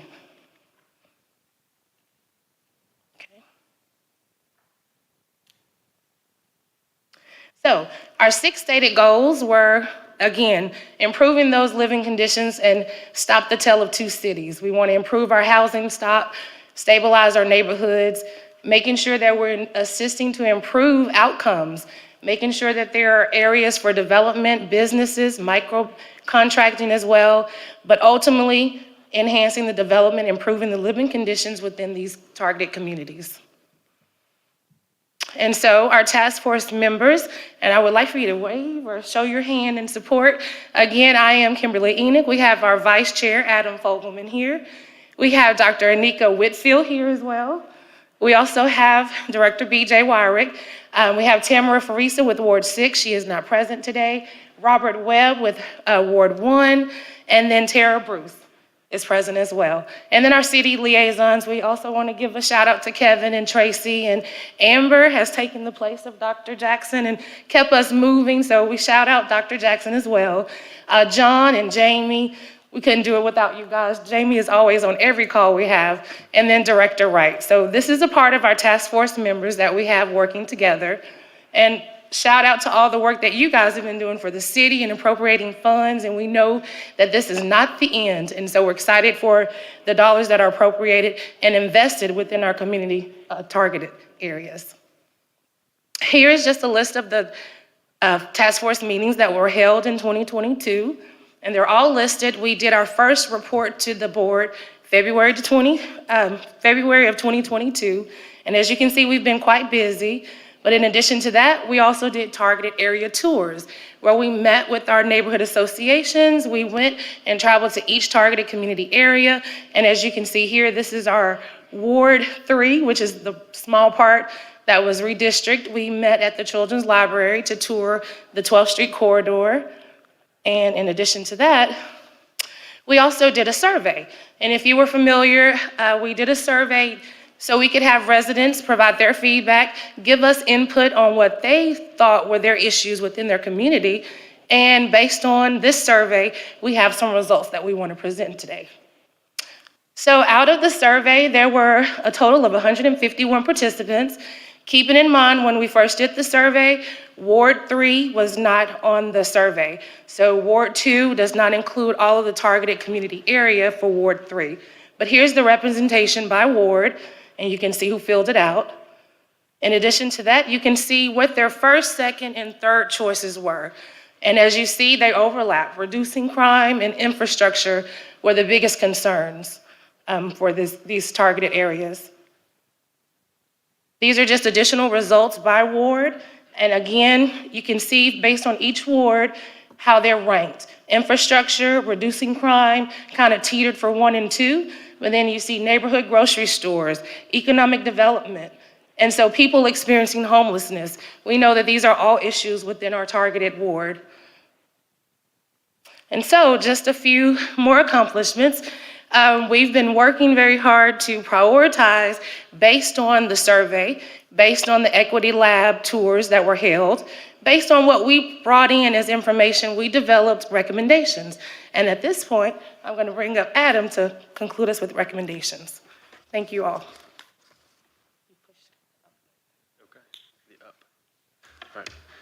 Thank you, and good evening, directors, mayor, vice mayor. I do want to focus for a moment on the pictures here. You'll see lots of sticky notes. Those sticky notes each represent an idea, and there are lots of ideas that we have taken into consideration, lots more to come as recommendations, but tonight we're going to leave you with 5 recommendations. I'm going to press the other direction. There we go. In the first round of recommendations that we made to you in February of this year, we recommended revisiting what resources were already being spent in the targeted neighborhoods. I sat through y'all's conversation earlier, and it's very apparent that y'all are paying attention and being intentional about investment in these targeted areas. And for that, I'll say thank you. That's the first bullet point. It's not highlighted because we haven't accomplished it, but y'all are working on it. Second, to make better use of city dollars through community center programming and to leverage city funds. The third bullet, to dedicate resources for information gathering through staff, contractors, et cetera, with the dedication of staff to the targeted community development workforce. We have accomplished that. We will continue to accomplish that. We recommended to issue a request for proposals for a consultant. I will come back to that. That will be our 5th recommendation with more specificity tonight. And I think that will address the next 2. And then the last is to identify ways to use the ARP funds to fulfill targeted needs. So the first recommendation for tonight is that we would recommend that the city increase access to programming in our parks, in our neighborhood resource centers, in our community centers, focusing first on young adults and youth. These places, all of our parks, all of our community centers, they should be vibrant hubs of activity. They are wonderful facilities, and we should include programs for all ages, but focus on young people. That's number 1. And I'll go back for just a second. We will follow up on this recommendation by meeting with and vetting some of the ideas that we have recommended in-house to the Director of Parks and Community Programming, and we will come back to you with more specific proposals, but we would strongly recommend moving forward immediately on expansion of programmings within the spaces that the city does already provide. 2, this is an economic development proposal, and it impacts all areas, to establish a regular schedule for revisiting targeted community neighborhood action plans. Neighborhood action plans have been a part of the city for a long time. Some of those action plans have been plans on a shelf. Some have been plans on a shelf for a long time. Some have been recently updated, and they were done so directly by the community. We would recommend that the city dedicate staff so that this is a permanent process, so that there is a direct connection between the neighborhoods and the planning process, because planning never ends. It is both forward-looking and responsive today to the needs of citizens. We will follow up with the Director of Planning and Development on the steps that we can recommend more specifically to address that, but today the recommendation is to fund staff to accomplish that goal. Third, the city should build out and develop additional walking paths, sidewalks. These need to be safe places. These must be safe, they must be useful, they must be comfortable, and they must be interesting. If you want people to walk, and if you want people to use the infrastructure that already exists or that is improved upon, it must be interesting, it must serve a purpose, and it has to be useful. And so we would recommend dedicating resources to improving upon the infrastructure that exists, and sidewalks and the like are equitable transportation options. Anybody, not everybody has a car, but most of us are able to walk. And this should begin immediately. I know that there's been work on Greenway master planning. There's been work on redeveloping some sidewalks throughout the city, but this must receive immediate attention. The fourth proposal is to formalize processes so that neighborhood associations, community development corporations, or nonprofits that are working in these areas, or even private citizen groups or developers, have a clear path to engage the city and coordinate in the improvement of public infrastructure. The planning department does this on a regular basis. It has a process in place, but it doesn't always include improvements to public infrastructure that is private activity led. And this is crucial to return agency to the citizens of these targeted areas to be able to take on the task themselves to improve streetscapes, to place streetlights, decorative streetlights around the city, to paint crosswalks as they identify them to be needed, and to beautify their city with street murals that are the initiative of the neighborhoods. And last, this is the corollary to the earlier recommendation that the city hire or put out a request for proposal and then hire a consultant to develop visioning plans. We would recommend that the city hire the University of Arkansas Community Design Center to coordinate with the Arkansas Economic Development Institute, which is part of the University of Arkansas at Little Rock, to work with the task force or city departments to design a comprehensive, community inclusive master plan, a master visioning plan for each of the targeted areas. I believe in your board communication, you have a recommendation or the initial proposal from the University of Arkansas Community Design Center on what that cost would be. That is intended to be over a 18 to 24 month period. It would include analysis of economic development data by the AEDI. It would include advisory committees from within the communities to guide the process. It would include development of and renderings developed by architecture students at the University of Arkansas, and it would paint a picture of what is possible in the long term for each of these areas. And I think any of us are happy to take questions. I'm standing here, so if you have them, I'll give it a first shot.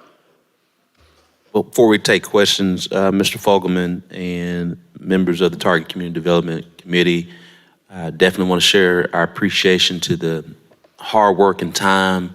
I have not attended one of your meetings, but I've been at the Willie Hinton Center when you guys have been there, and y'all have had a lot of many days and many hours and a lot of work done. So on behalf of the city of Little Rock, we say our appreciation to each of you for the time spent in service to your city. So thank you so much. And then secondly, just love to see these recommendations. And again, as you shared earlier, it lines up with the many needs that we know our city has and have to be addressed, and while there's a need to not wait on funding programs, and we have dollars disposable to utilize those programs as quickly as possible. to address our residents' needs and not to wait. Director Phillips, then Director Wright. Thank you, Mayor. Also want to share appreciation to the Targeted Community Task Force for doing this work.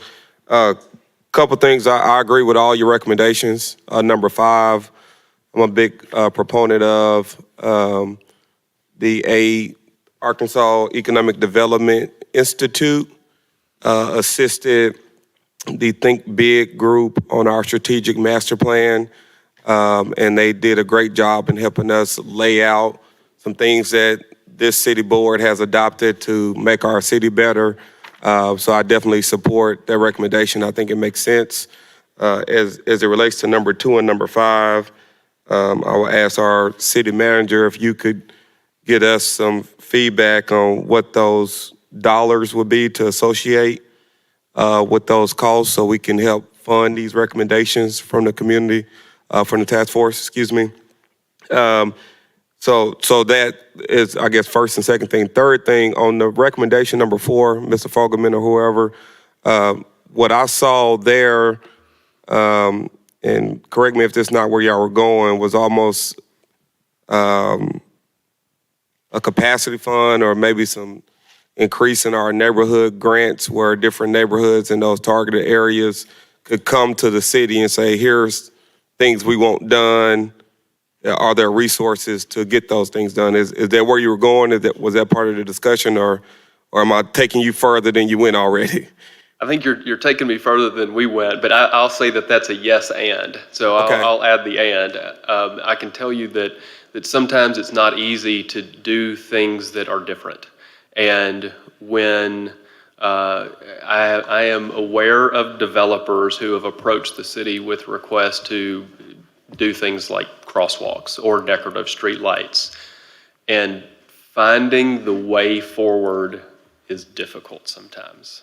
And so if the city directors, department directors, let me get that right, department directors would, I think it's as simple as a process memo for whatever the task is and an application to get the conversation started. I think that if a citizen knows where to turn to start the process, those processes will start. So, and I understand that. So that's not a funding thing. That's a procedural thing, is what you're saying. Yes. Dr. Whitfield. So I think what Adam was saying was the and part is we absolutely want to make sure that there's funding. These are targeted areas for a reason, because these areas in our city are underfunded, underserved. And so people need to be able to come to the city and say, these are some things that we would like to do, but we need resources or matching resources to do it. So we're definitely saying and. Understood. And I guess the last thing for, I guess, our city manager, I know Director Wright asked this question earlier about how much of the budget was left and expended. Maybe if we got some type of allocation, Director Wright, to kind of see line by line. And maybe some of that money could help do this, or maybe as we get ready to talk about our 23 budget, we can have discussion about putting aside funds to address this. So if you can add that to your to-do list, Mr. Moore, I would appreciate it. Thank you, Mayor. Director Wright. Thank you, Mayor, and thank you, Director Phillips, for that last statement, because that brings me to the board information that Mr. Moore sent out Friday. He showed what was allocated and what had been spent, and there's quite a bit of money that has not been spent on our youth violence prevention, and any of that money that is not spent, to me, can be reallocated to our community centers. And that would alleviate some of the money off of our Targeted Community Development Initiative recommendations, because we saw the need to have more programming inside facilities that the city of Little Rock already owns, rather than just outside groups, because these facilities are multi-million-dollar facilities, and there are no operational dollars for programs. So I'm glad to hear that that made it in there. I had to leave. As you saw me in the picture, I was there, but I had to leave. My leg was really bothering me that night when we had the sticky notes. But I also want to commend Adam and Kimberly and the entire task force. It's very tedious work to plow through all of this, but it's so necessary. And I'm glad that they are recognizing that a lot of our neighborhoods have neighborhood plans, and they're being updated as we go through this process. So if we decide to go with the University of Arkansas Community Design Center, they have a good foundation to work from. I've worked with Steve Luone over the years. I've worked with Mr. Youngquist, but initially when we did the John Barrow Road Business Study, it was Dr. Ashvin Vivacher and his staff that I worked with. So they changed over somewhat, but we will get a professional product if we decide to go this route. I know it seems like a hefty sum, but it's quite a bit of work. And I really like where we're going, and I look forward to us having something visual, because people are very visual. You can write a plan and show it to people, and they don't get it. Because if they don't live there, they don't experience those issues that you experience because you live there.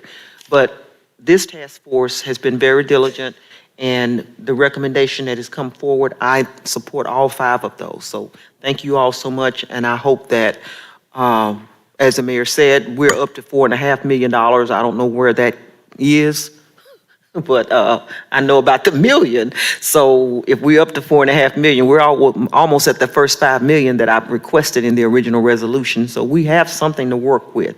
So I really appreciate you all in getting us to this point. Thank you, Director Wright. And Director Wright, just so members of the board are aware, we know there's a forthcoming budget amendment. So the $1 million is what the board has already approved. We've already are proposing $3.5 million in the forthcoming budget amendment that you'll see. That's what makes the. Okay, so I'm going to say, I don't know when we did that because I don't think I missed any meetings. No, you have not. But that's what makes the $4.5 million that the Target Community Development Committee will have at its disposal. I do want to just harken back, Director Wright.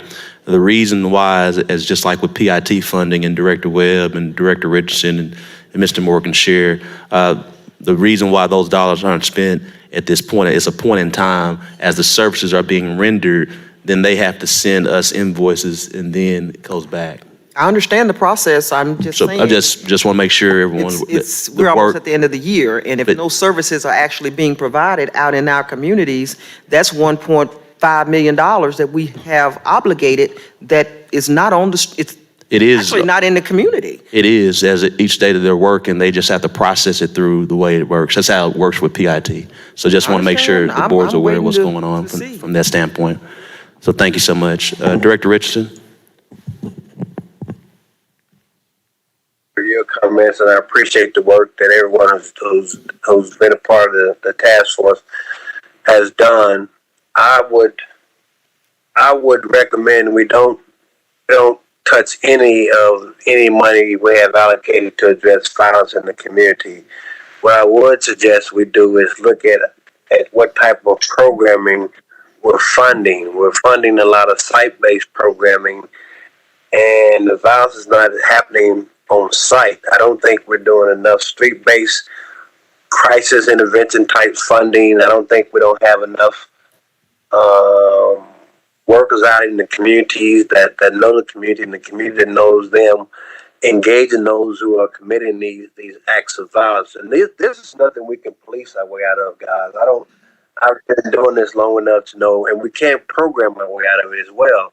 What we have done in the past, we're not doing now, is we haven't had those community police partnerships, relationships to engage the target population that's causing all the problems out there. So I would disagree with Doris in terms of us taking this money and putting it towards one of the community centers. I think we should really do a strong objective assessment on how we are funding our programs to address violence and look at the causes of violence. Unlike the 90s, it's not the colors of red and blue.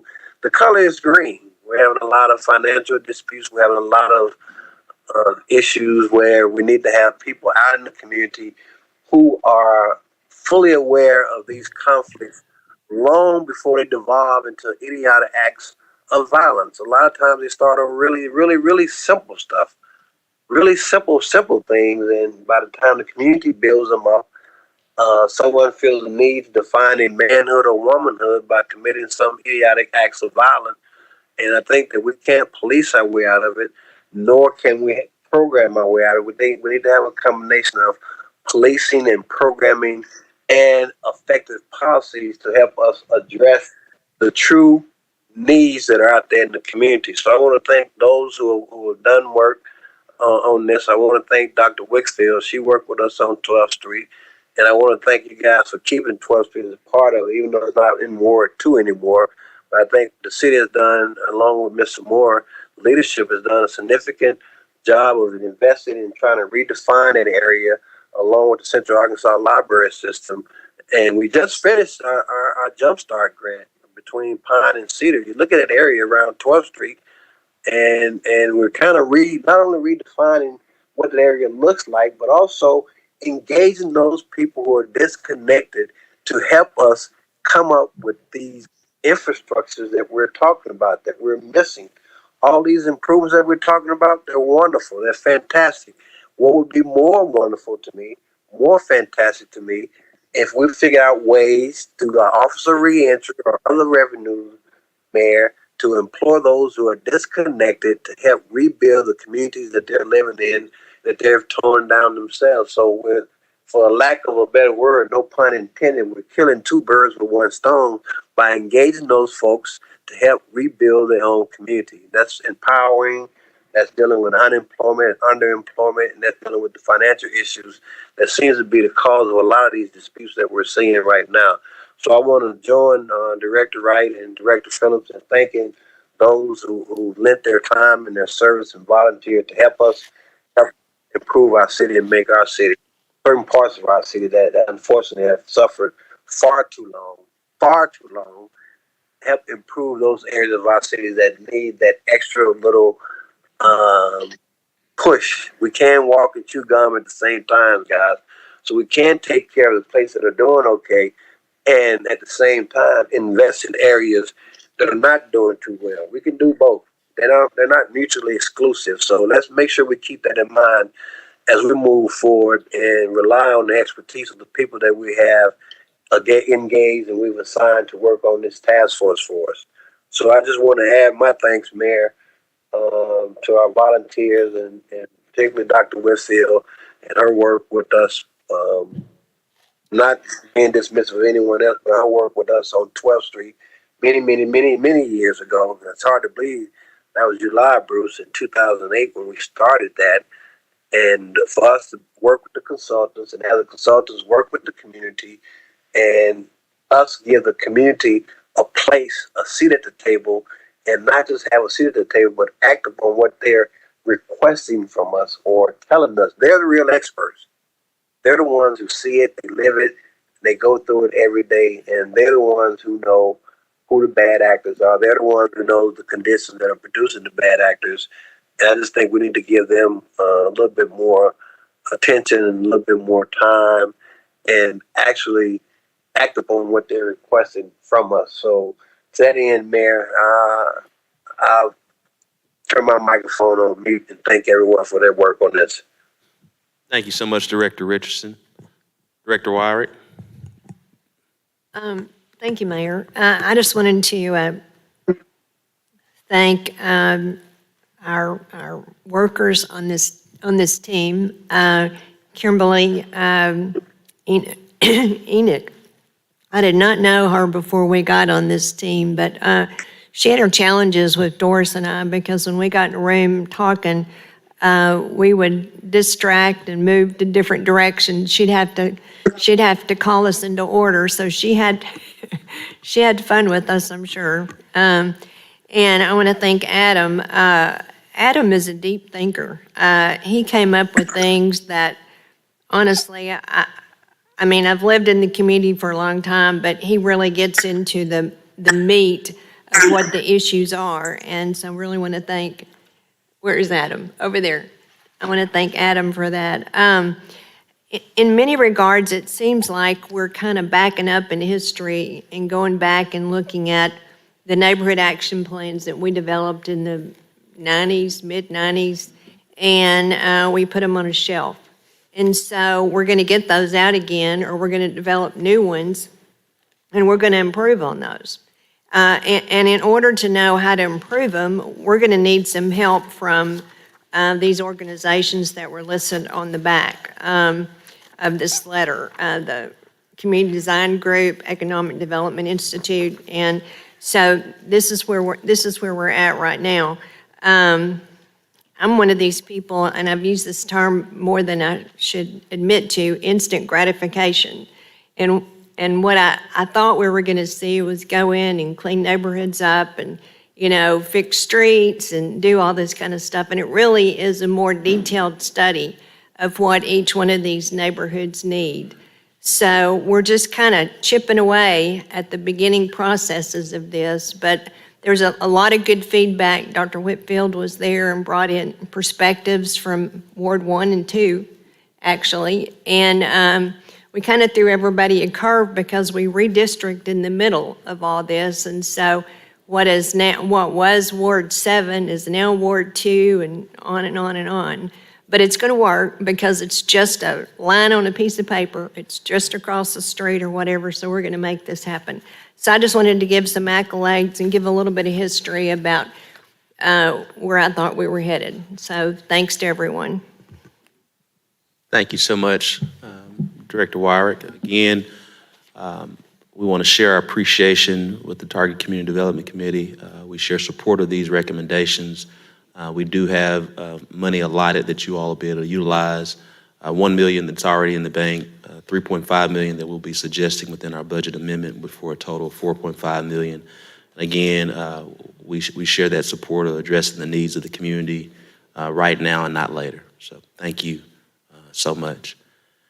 We'll now transition to... Mayor, can I say one more thing? I just wanted to make sure that it was clear on our second suggestion, I believe it was the second one, where we spoke about not only the youth, but also we want to make sure that the seniors, as well as people that are living with disabilities, are not ignored in our targeted communities, because oftentimes our seniors and people with disabilities don't necessarily make the news, but violence does. And so we want to make sure that we're not leaving anybody out. And I do want to stand on behalf of the entire task force to say that we had two shining superstars in the group. Kimberly, I don't know how she did it without being compensated, but she did an yeoman's job. And then Adam stepped in and just kind of helped lift her up. And we are very grateful. I know myself, Tara, everybody on the task force are exceptionally grateful for the two of them. And I know that Dr. Deion Jackson is no longer with us, but she was extremely helpful to us as well. And we're grateful for our new leader that's come in to help us. But I just want to offer gratitude. Thank you so much. And we hear in DePaul University that now Vice Chancellor Jackson, from time to time, she goes to YouTube and still watches. So she'll see this. Mayor, I have my hand up. Director Adcock. Yes, through the years, 30 years, I have seen us have one study after the other study and more studies and spending more money. And every time we come up with nice little pieces of paper, the only time that it has been real successful was when we asked the neighborhoods to do neighborhood plans and come up with their plans. We're looking tonight at spending close to $500,000 on a study again, and I can bring you all kinds of study. Our problems have been the same for 30 years. We have areas of our town that we need to spend more money on, but in my opinion, the most successful times have been when we have gone out to those neighborhoods and let them tell us. You have to remember a few weeks ago when we had South End here, we have 199 neighborhoods just about in this city. We need to bring in the whole neighborhood, let them come up with a plan for their wards. When we spend money, then at the end of this, we'll have $500,000 less money, and we will still have all the same problems.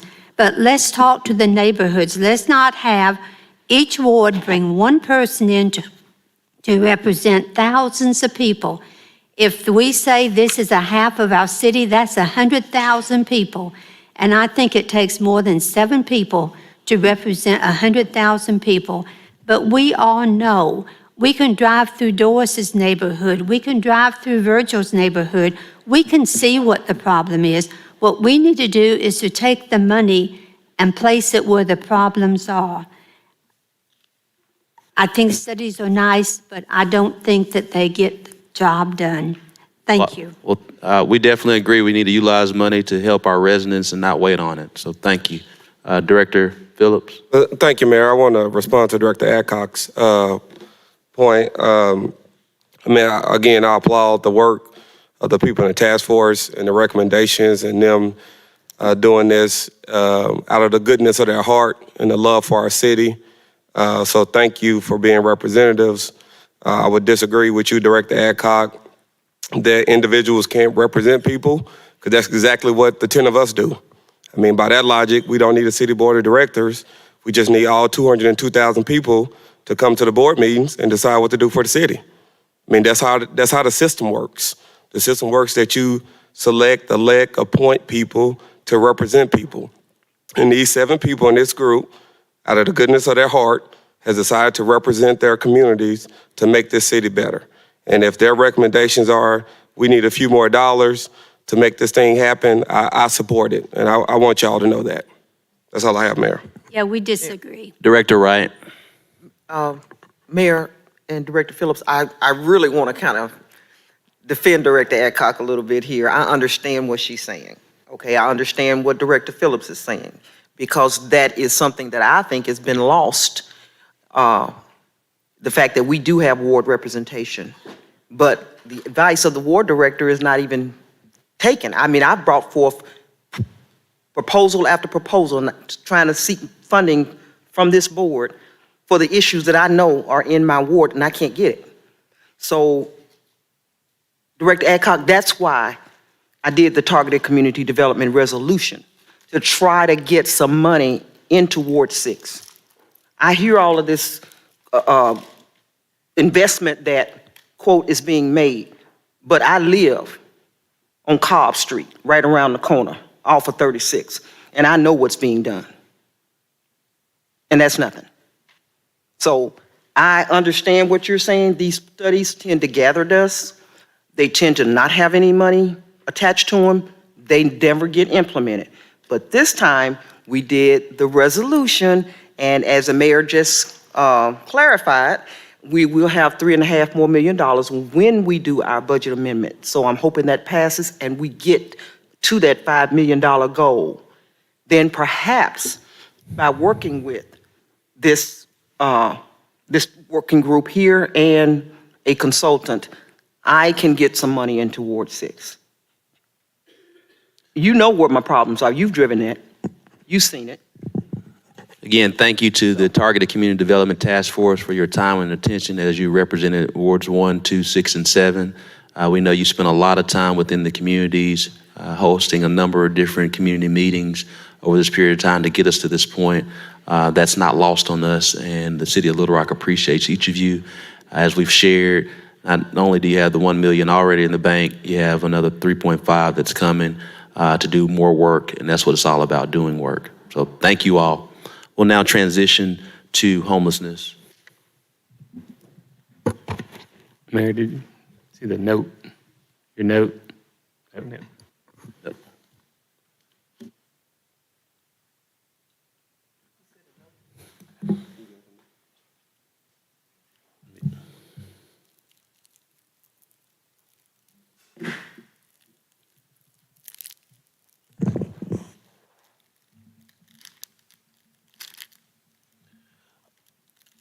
I didn't understand that note at the time.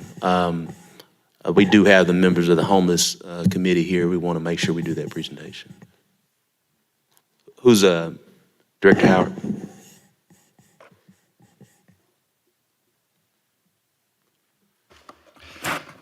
Good afternoon, mayors, members of the board, city manager. I should be saying good evening now. It was a bit later than what we normally be. This is going to be a long presentation. I will try to move through it pretty quickly. There's a lot of important information in this presentation.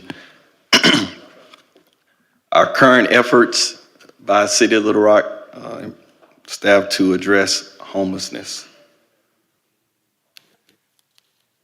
I can tell you each week, every other week, the Homeless Initiative staff meets to address issues that we see throughout the City of Little Rock.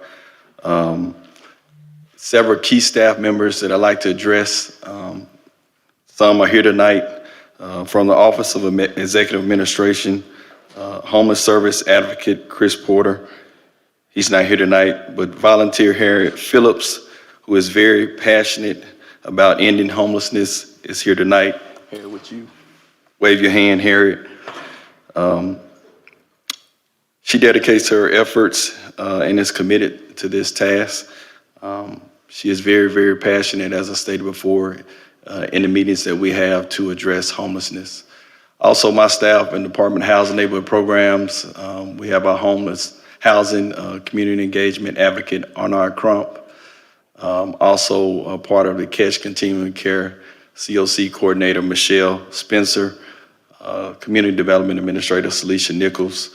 And then we have staff from the Little Rock Police Department. We have our social workers that engage. And also we have several police officers that assist on a daily basis. Aspects of homelessness in Little Rock. These are some of the things that we address: prevention, shelters, permanent housing, internal infrastructure. Population as context, we have an annual point in time count. This actually is done every other year. The U.S. Department of Housing and Urban Development requires continuing care COCs to conduct a point in time count, which we call a PIT count, of people experiencing homelessness at least every other year. The City of Little Rock is the collaborate applicant and applies for a COC each year. Some of the things that is included in the PIT count, we count homelessness population by year includes emergency shelter, transitional housing, and the unsheltered. As you can see to the right, 2017, we had 1,006 that was counted. 2018, 1,081, 2019, 1,066, 2020, 1,186, and in 2021, of course, we was impacted by COVID. We had 974.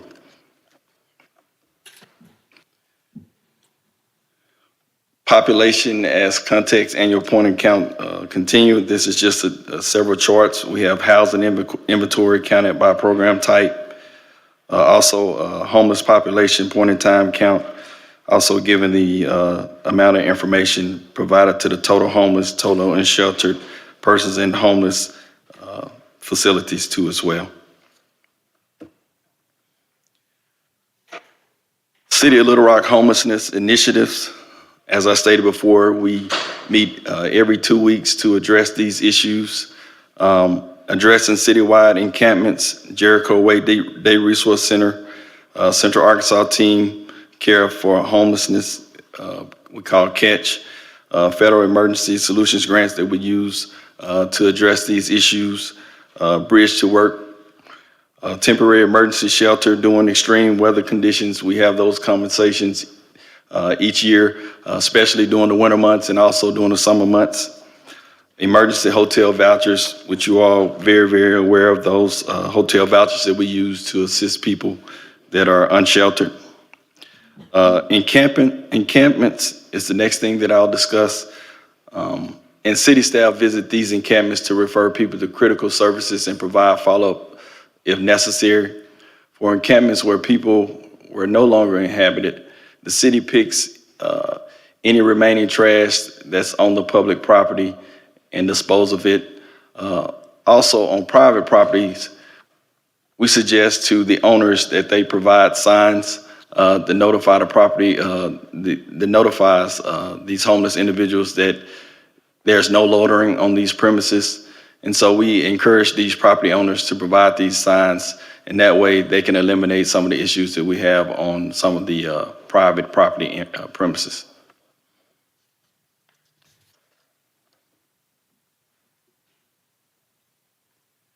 Jericho Wade Day Resource Center.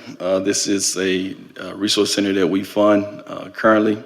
The city has contracted with DePaul USA since 2015 to operate the city's day resource center located at 3000 Springer Boulevard. Jericho Way operates Monday through Friday from 7 a.m. to 2:30 p.m. Services include warm breakfast and lunch, shower, hygiene services, laundry services, clothing, place to receive mail, access to phones and computers, transportation assistance, financial assistance for identified documents, housing placement, and case management. Some of the outcomes from our Jericho Way Day Resource Center impact. In the first half of 2022, Jericho Way has made the following impact. They have assisted 4,880 total clients served, new and returning, provided 13,673 meals served, 4,919 hygiene services, 1,237 clothing closet visits, 908 social counseling sessions, 28 people have moved into permanent housing, 28 people have gained greater housing stability, 13 clients have attained income, 167 identified documents have been provided, and 799 bus referrals have been provided. Definitely like to thank James Effins and his hard work. He's the person that pretty much runs the day-to-day operation at Jericho Way, and his hard work and his team. Also, Central Arkansas Team Care for Homelessness, which we call CATCH. It was founded in 1995. CATCH is a nonprofit member organization with mission to provide a community-based system for empowering the homeless and those at risk of homelessness to access housing and services that meet their needs. CATCH covers a 4-county area of Central Arkansas, Pulaski, Prairie, Lone Oak, and Saline County. Some of the activities under CATCH include providing a forum and coordination of activities among homeless providers, public agencies, private businesses, and other stakeholders to address homelessness-related issues in Central Arkansas, conducting a regular count of all homeless people in Central Arkansas, inform policymaking and local decision-making, participating in planning process at the local and state level to coordinate activities among homeless programs and between homeless programs and other community activities, e.g. the HUD Consolidated Plan. Federal Emergency Solutions Grant. The City of Little Rock Housing Neighborhood Programs Department, Community Development Division administers this funding for street outreach, rapid rehousing, and homeless prevention. And this funding is applied through the State Department of Human Services, DHS. The city does not receive a direct allocation anymore as previously in the past, maybe 13 years ago, the city received ESG directly. Now the state is the lead grantee under the Emergency Solutions Grant. But some of the things that we do currently under the money that we apply for through the state is street outreach, which is engagement with unsheltered homeless individuals and families living on the streets or in places not intended for human habitation. Rapid rehousing. The rapid rehousing of homeless individuals and families provides financial stabilization. Rapid rehousing is intended to move these individuals, families out of emergency shelters into permanent housing. Homeless prevention, which is a great component of the program, which we see used on a daily basis. We get calls regarding homeless prevention, pretty much 3 or 4 calls daily, and also several emails. I know Bruce received those emails as well because he'll forward them to me. We receive emails in the middle of the night, early in the morning, of people at risk as far as homelessness and homeless prevention prevents at-risk individuals and families from becoming homeless. And that's one of the great components of that program. Some of the outcomes from our ESG grant, the number of individuals and families assisted in 2022 with the ESG grant. Street outreach, we assisted 167 persons. Rapid rehousing, 55. Rental assistance, 127 persons. The total amount of funding that we've expended in 2022 is $244,014.39. We have expended of the allocation that we received from the state totally of $633,839.99 under the ESG program. Bridge to Work, I'd definitely like to thank City Directors Kathy Webb and Cappy Peck for helping bringing this initiative to Little Rock.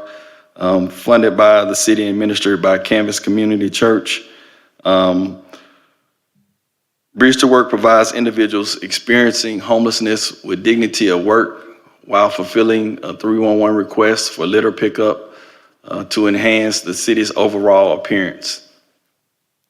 The program began as a pilot program in 2019, but the program halted at the start of the pandemic in 2020. This program has restarted as of March of 2022. The Bridge to Work impact thus far in 2022, 320 people experiencing homelessness have worked to pick up litter. 119 311 requests have been fulfilled. 922 bags of litter have been collected. 1,892 hours have been worked. Wraparound services for the program participants include mental health services, physical health services, addiction treatment, identified documents, health insurance, transportation assistance program, legal issues addressed, and employment services. I want to acknowledge Paul Atkins with Canvas on all the hard work that him and his team has provided so far. Just a note on panhandling. I know that's an issue in the city of Little Rock. In recent years, federal courts have increased scrutiny regarding panhandling regulations. Bridge to Work originally invited panhandlers to work, but as the program has grown in popularity, the ability to invite panhandlers to work has decreased.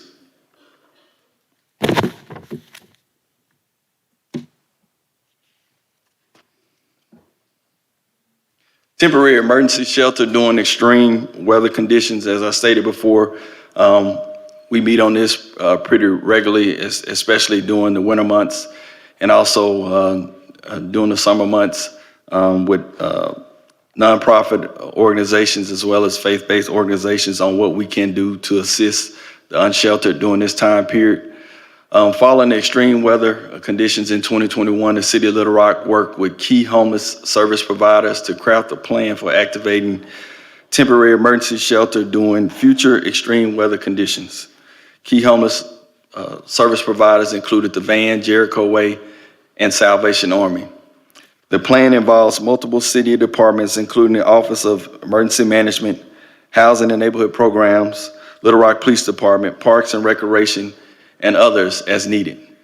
Temporary emergency shelter has been activated as necessary in 2022.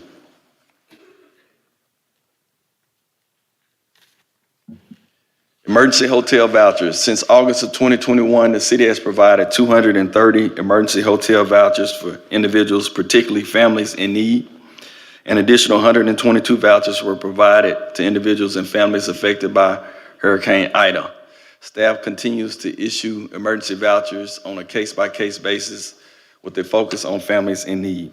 Director Howard, due to some things we've been discussing, if you will take one quick minute, I guess where you are right here, just to briefly go through the new initiatives in the future, and then what we're going to do in the essence of just some other things that are going on. We're going to transition this time period and ask that you submit. I know you have maybe 2 more slides. Just 2 more slides? Yes, sir. that I'll go over. And then what we'll do is then, after the 2 slides, we'll submit this via email to members of the board, because we do know there's some other members of the board who want to see this as well, get that to them, and then we'll take questions next Tuesday. Okay, some of the key things that you'll see in the future, shelters. The city is seeking to create emergency shelter, low barrier transition shelter, the micro home village. City is exploring methods to turning city-owned vacant lots and unused buildings into potential affordable permanent housing. In the past, we've done that with Jericho Way with the duplexes that the city has provided land for to shelter the unsheltered. Infrastructure, as a 2021 catch voted for coordinated entry. This process allows for better tracking of persons by agencies. And also, Little Rock is a built for zero city as of 2022. Had staff to go to that conference. And so this movement is made up of more of 100 cities and counties that have committed measurably ending homelessness for the entire population. The goal is to achieve a milestone known as functional zero, an ongoing state where homelessness is continuously rare and brief. That concludes my presentation. Thank you. Thank you so much. I know you and your team put a lot of time and effort to this. Please make sure that Ms. Ashley gets this to the entire city board. We do know there's some board members who are knee-deep in homelessness as well, who want to see this. And let's have you back next Tuesday, and then we'll go into questions next Tuesday. Thank you. And thank you again for, particularly on the hard work with the micro village and homelessness village. It's going to be a game changer for the city of Little Rock. It's one step, it's a critical step in a journey on how we address homelessness here in our city, and we know that, so it's one of many steps that we'll be working towards in homelessness. So thank you so much. Members of the board, we'll now adjourn the meeting.